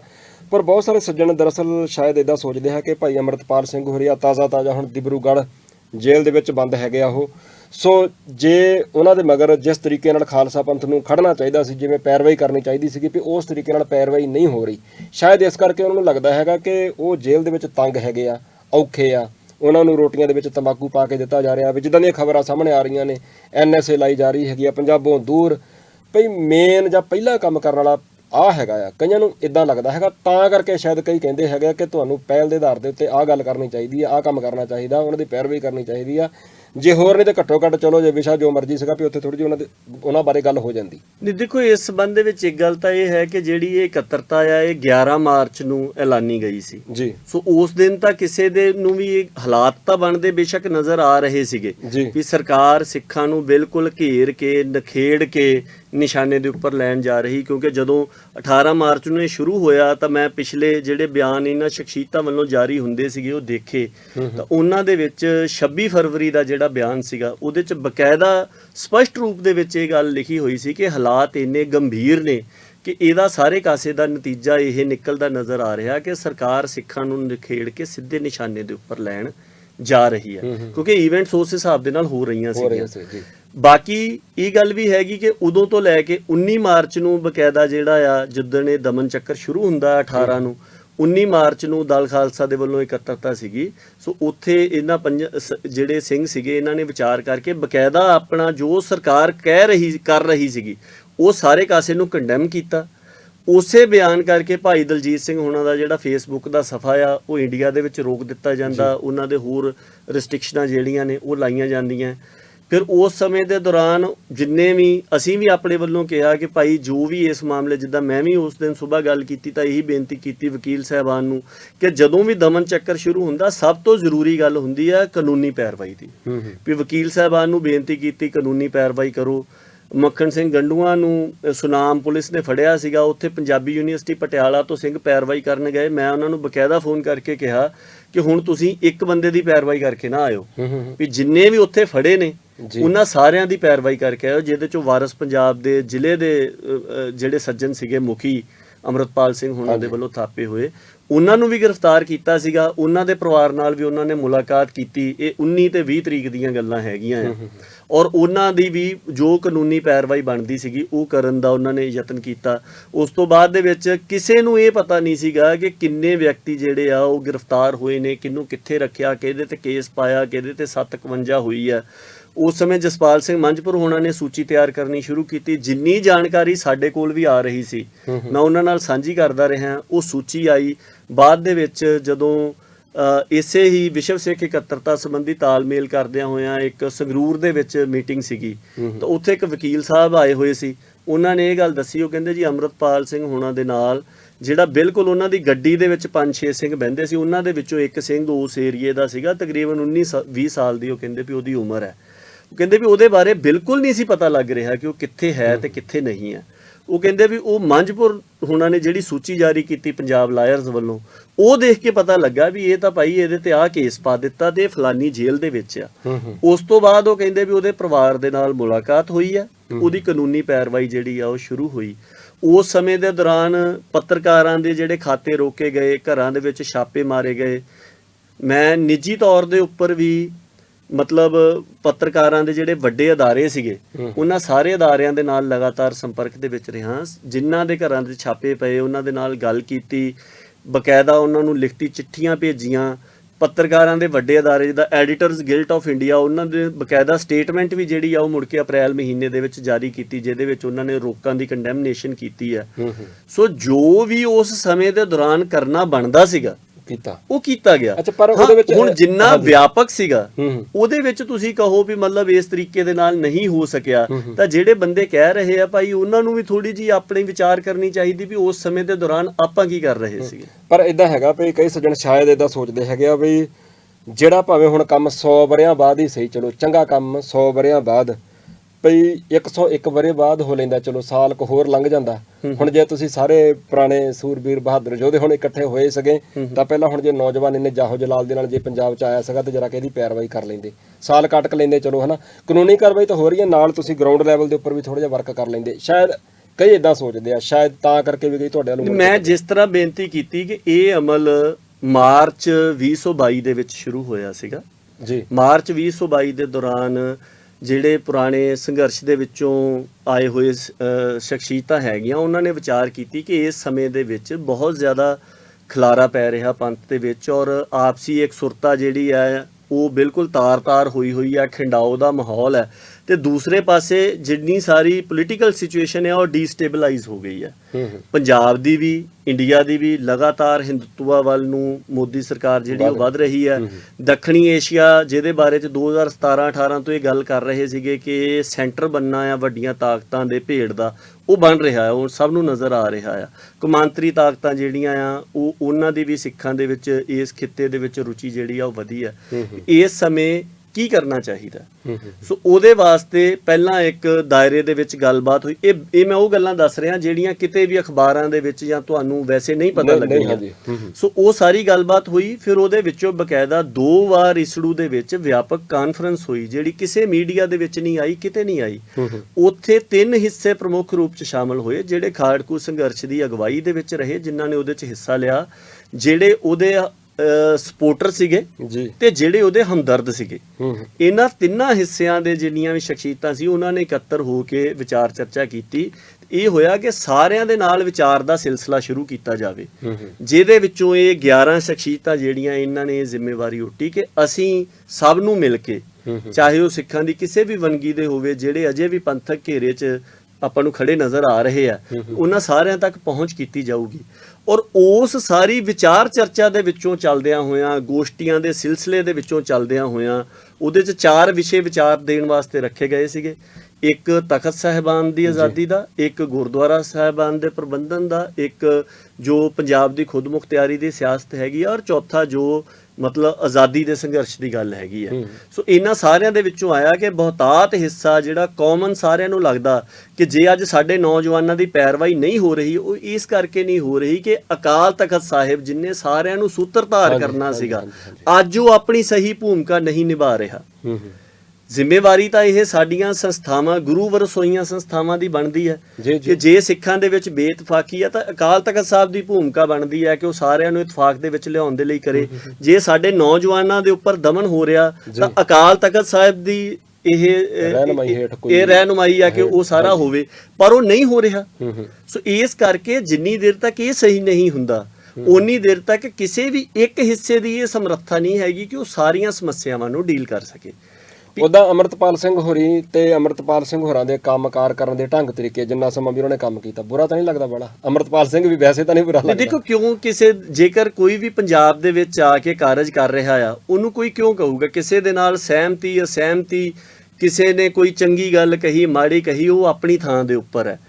ਮੈਂ ਕਾਫੀ ਸਾਰੇ ਬੰਦਿਆਂ ਨੇ ਮੈਨੂੰ ਨਿੱਜੀ ਤੌਰ ਦੇ ਉੱਪਰ ਵੀ ਸਵਾਲ ਕੀਤਾ ਕਿ ਤੁਸੀਂ ਕਦੀ ਉਹਨਾਂ ਦੇ ਹੱਕ ਦੇ ਵਿੱਚ ਬਿਆਨ ਨਹੀਂ ਕੀਤਾ। ਮੈਂ ਉਹਨਾਂ ਨੂੰ ਇੱਕੋ ਹੀ ਗੱਲ ਕਹੀ ਸੀਗੀ ਵੀ ਕਿਸੇ ਦੀ ਚੜ੍ਹਾਈ ਵੇਲੇ ਕਿਸੇ ਦੇ ਨਾਲ ਖੜੇ ਨਜ਼ਰ ਆਏ ਹੋਈਏ ਜਾਂ ਨਾ ਆਏ ਹੋਈਏ, ਜਿੱਦਣ ਸਰਕਾਰ ਨੂੰ ਕਿਸੇ ਨੇ ਨਿਸ਼ਾਨੇ ਦੇ ਉੱਪਰ ਲਿਆ, ਸਾਡੇ ਕੋਲੋਂ ਜੋ ਕਹਿ ਹੋਇਆ ਅਸੀਂ ਕਿਹਾ, ਸਾਡੇ ਕੋਲੋਂ ਜੋ ਕਰ ਹੋਇਆ ਉਹ ਅਸੀਂ ਕੀਤਾ, ਤੇ ਉਹਦੇ ਜੋ ਵੀ ਨਤੀਜੇ ਹੋਏ ਉਹ ਭੁਗਤੇ। ਤੁਹਾਨੂੰ ਵੀ ਪਤਾ ਆ ਵੀ ਘਰੇ ਮਤਲਬ 2 DSP ਜਿਹੜੇ ਆ ਉਹ ਬਕਾਇਦਾ ਨਾਲ 12 ਪੁਲਿਸ ਵਾਲਿਆਂ ਨੂੰ ਲੈ ਕੇ, SHO ਨੂੰ ਲੈ ਕੇ ਛਾਪਾ ਮਾਰਦੇ ਆ, ਫੋਨ ਲੈ ਕੇ ਜਾਂਦੇ ਆ, ਸਭ ਕੁਝ ਕਰਦੇ ਆ। ਪਰ ਇਹਨਾਂ ਚੀਜ਼ਾਂ ਦੇ ਲਈ ਪਹਿਲਾਂ ਹੀ ਤਿਆਰ ਸੀਗੇ। ਤੁਹਾਡੇ ਨਾਲ ਸਾਰਾ ਕੁਝ ਹੋਇਆ ਸੀ ਜਦੋਂ ਅੰਮ੍ਰਿਤਪਾਲ ਸਿੰਘ ਵਾਲਾ ਐਪੀਸੋਡ ਹੋਇਆ। ਕਿ ਕਿਸੇ ਨੂੰ ਦੱਸਣ ਦੀ ਲੋੜ ਨਹੀਂ ਇਸ ਕਰਕੇ ਸਮਝੀ ਦੀ ਕਿ ਭਾਈ ਇਹ ਸਾਰਾ ਹਿੱਸਾ ਹੀ ਹੈ ਇਹ ਸੰਘਰਸ਼ ਦਾ ਪਰ ਹਿੱਸਾ ਹੀ ਆ। ਜਿਹੜੀ ਸਰਕਾਰ ਹੈ, ਮੈਂ ਚਾਹੁੰਦਾ ਕਿ ਦੱਸ ਦਿਆ ਕਰੋ। ਉਹ ਜਦੋਂ ਤੁਸੀਂ ਨਹੀਂ ਦੱਸਦੇ ਨਾ, ਫਿਰ ਪਤਾ ਨਹੀਂ ਲੱਗਦਾ ਹੈਗਾ। ਕਈ ਵਾਰ ਸਾਡੇ ਵਰਗਿਆਂ ਨੂੰ ਫਿਰ ਅਸੀਂ ਕਹਿ ਦਿੰਦੇ ਆ ਕਿ ਯਾਰ ਪਤਾ ਨਹੀਂ ਕਿੱਥੇ ਲੁਕੇ ਸੀਗੇ, ਇਹ 12 ਸਾਲਾਂ ਬਾਅਦ ਨਿਕਲੇ ਆ। ਨਹੀਂ ਦੇਖੋ, ਅਸੀਂ ਤਾਂ ਬਿਲਕੁਲ ਇਹੀ ਗੱਲ ਕਹੀ ਕਿ ਜਿੰਨਾ ਵੀ, ਚਾਹੇ ਉਹ ਪੱਤਰਕਾਰਾਂ ਦਾ ਮਸਲਾ ਸੀ, ਨੌਜਵਾਨਾਂ ਦੀ ਪੈਰਵਾਈ ਦਾ ਮਸਲਾ ਸੀਗਾ, ਉਹਦੇ 'ਚ ਜਿੰਨਾ ਵੀ ਯੋਗਦਾਨ ਬਣ ਸਕਿਆ ਜੀ ਉਹ ਪਾਉਣ ਦੀ ਕੋਸ਼ਿਸ਼ ਕੀਤੀ। ਮੈਂ ਤਾਂ ਈਵਨ ਇਹ ਗੱਲ ਕਹਿਣ ਤੋਂ ਵੀ ਗੁਰੇਜ਼ ਨਹੀਂ ਕਰੂੰਗਾ ਕਿ ਬੜੇ ਬੰਦੇ ਜਿਹੜੇ ਬਿਰਤਾਂਤ ਸਾਜ਼ੀ ਕਰਦੇ ਸੀ, ਜਦੋਂ ਆਪਣੇ ਅਕਾਊਂਟ ਲੌਕ ਕਰ ਗਏ ਔਰ ਡੀਐਕਟੀਵੇਟ ਕਰ ਗਏ, ਉਹਨਾਂ ਨੇ ਬਿਲਕੁਲ ਹੀ ਗੱਲ ਕਰਨੀ ਜਿਹੜੀ ਆ 18 ਮਾਰਚ ਤੋਂ ਬਾਅਦ ਬੰਦ ਕਰ ਦਿੱਤੀ। ਵੀ ਉਸ ਸਮੇਂ ਸਾਡੇ ਕੋਲੋਂ ਜੋ ਗੱਲ ਵਾਜਬ ਲੱਗੀ, ਜੋ ਹਾਂ ਦਾ ਨਾਰਾ ਮਾਰਨ ਦੀ ਗੱਲ ਸੀਗੀ, ਜੋ ਕਿਸੇ ਦੀ ਪੈਰਵਾਈ ਕਰਵਾਉਣ ਦੀ ਗੱਲ ਸੀਗੀ, ਜੋ ਕਿਸੇ ਵੀ ਚੱਲ ਰਹੇ ਜ਼ਬਰ ਦੇ ਖਿਲਾਫ ਆਵਾਜ਼ ਚੁੱਕਣ ਦੀ ਗੱਲ ਸੀਗੀ, ਉਹ ਕੀਤੀ। ਮੈਂ ਜਿਹੜੀ ਗੱਲ ਕਰ ਰਿਹਾ ਸੀ ਕਿ ਇਹ ਸਾਰੇ ਪ੍ਰੋਸੈਸ ਦੇ ਵਿੱਚੋਂ ਲਗਭਗ 1 ਸਾਲ ਦੇ ਪ੍ਰੋਸੈਸ ਤੋਂ ਬਾਅਦ ਜਾ ਕੇ 11 ਮਾਰਚ ਨੂੰ ਇਹ ਇਕੱਤਰਤਾ ਸਾਹਮਣੇ ਆਈ ਸੀ ਜੀ, ਔਰ ਇਹ ਬਿਲਕੁਲ ਉਸ ਬੁਨਿਆਦੀ ਮਸਲੇ ਨੂੰ ਹੱਲ ਕਰ ਰਹੀ ਹੈ। ਸਾਡੀ ਤਰਾਸਦੀ ਇਹੀ ਹੈ ਕਿ ਅਸੀਂ ਜਿਹੜਾ ਬਿਲਕੁਲ ਵਕਤੀ ਮਸਲਾ ਹੁੰਦਾ ਆ, ਹਾਂਜੀ, ਅਸੀਂ ਉਹਨੂੰ ਹੱਥ ਪਾਉਣ ਦੀ ਕੋਸ਼ਿਸ਼ ਕਰਦੇ, ਇਹ ਨਹੀਂ ਦੇਖਦੇ ਕਿ ਇਸ ਵਕਤੀ ਮਸਲੇ ਨੂੰ ਸਾਰਥਕ ਤਰੀਕੇ ਦੇ ਨਾਲ ਅਸੀਂ ਇਸ ਕਰਕੇ ਨਹੀਂ ਹੱਲ ਕਰ ਸਕਦੇ ਕਿਉਂਕਿ ਸਾਡੇ ਬੇਸਿਕਸ ਜਿਹੜੇ ਆ ਉਹ ਹਿੱਲੇ ਹੋਏ ਆ। ਸੋ ਉਹਨਾਂ ਨੂੰ ਠੀਕ ਕਰਨ ਦੇ ਵਿੱਚ ਲੰਬਾ ਸਮਾਂ ਜ਼ਰੂਰ ਲੱਗ ਸਕਦਾ, ਪਰ ਉਸ ਮਾਮਲੇ ਦੇ ਵਿੱਚ ਯਤਨ ਹੋਣਾ ਚਾਹੀਦਾ। ਬਾਕੀ ਇੱਕ ਗੱਲ ਮੈਂ ਹੋਰ ਕਹਿਣੀ ਚਾਹੁੰਦਾ ਕਿ ਪੰਥ, ਇਹ 11 ਸ਼ਖਸੀਅਤਾਂ ਕੋਈ ਪੰਥ ਨਹੀਂ ਹੈਗੀ, ਪੰਥ ਬਹੁਤ ਵਿਆਪਕ ਹੈ। ਸੋ ਜਿਨ੍ਹਾਂ ਨੂੰ ਲੱਗਦਾ ਆ ਕਿ ਇਹਨਾਂ 11 ਨੇ ਕਾਰਜ ਨਹੀਂ ਕੀਤਾ, ਤੇ ਉਹਨਾਂ ਨੂੰ ਇਸ ਭਾਵਨਾ ਦੇ ਵਿੱਚ ਲੈਣਾ ਚਾਹੀਦਾ ਕਿ ਭਾਈ ਸਾਰੇ ਕੰਮ ਕਰਨ ਵਾਲੇ ਨੇ, ਇਹਨਾਂ ਨੇ ਇੱਕ ਦੀ ਜ਼ਿੰਮੇਵਾਰੀ ਓਟੀ ਆ, ਉਹ ਬਾਕੀ ਦੂਸਰਿਆਂ ਦੀ ਜ਼ਿੰਮੇਵਾਰੀ ਓਟਣ। ਇਦਾਂ ਨਾ ਹੋਵੇ ਕਿ ਨੁਕਸ ਅਸੀਂ ਸਾਰਿਆਂ ਦੇ ਕੱਢ ਰਹੇ ਹਾਂ ਤੇ ਸਾਡਾ ਟੋਟਲ ਕੰਮ ਜਿਹੜਾ ਆ ਉਹ ਨੁਕਸ ਕੱਢਣਾ ਹੀ ਆ, ਆਪ ਕੁਝ ਵੀ ਨਹੀਂ ਕਰ ਰਹੇ, ਆਪ ਕੁਝ ਵੀ ਨਹੀਂ ਕਰਨਾ। ਅੱਛਾ, ਇੱਕ ਹੋਰ ਸੀ, ਕਈਆਂ ਦੇ ਮਨਾਂ ਵਿੱਚ ਖਿਆਲ ਆਉਂਦਾ ਕਿ ਪਹਿਲਾ ਜਥੇਦਾਰ ਇੱਕ ਚੁਣਦੇ ਹੈਗੇ ਆ ਬਾਦਲ ਕੇ, ਜਿਨ੍ਹਾਂ ਨੂੰ ਸਿੱਧਾ ਕਹਿੰਦੇ ਆ। ਦੂਜਾ ਜਥੇਦਾਰ ਚੁਣੇ ਗਏ ਸੀਗੇ 2015 ਚ ਸਰਬੱਤ ਖਾਲਸਾ, ਜਦੋਂ ਚੱਬੇ ਦੀ ਧਰਤੀ ਤੇ ਹੋਇਆ ਸੀਗਾ।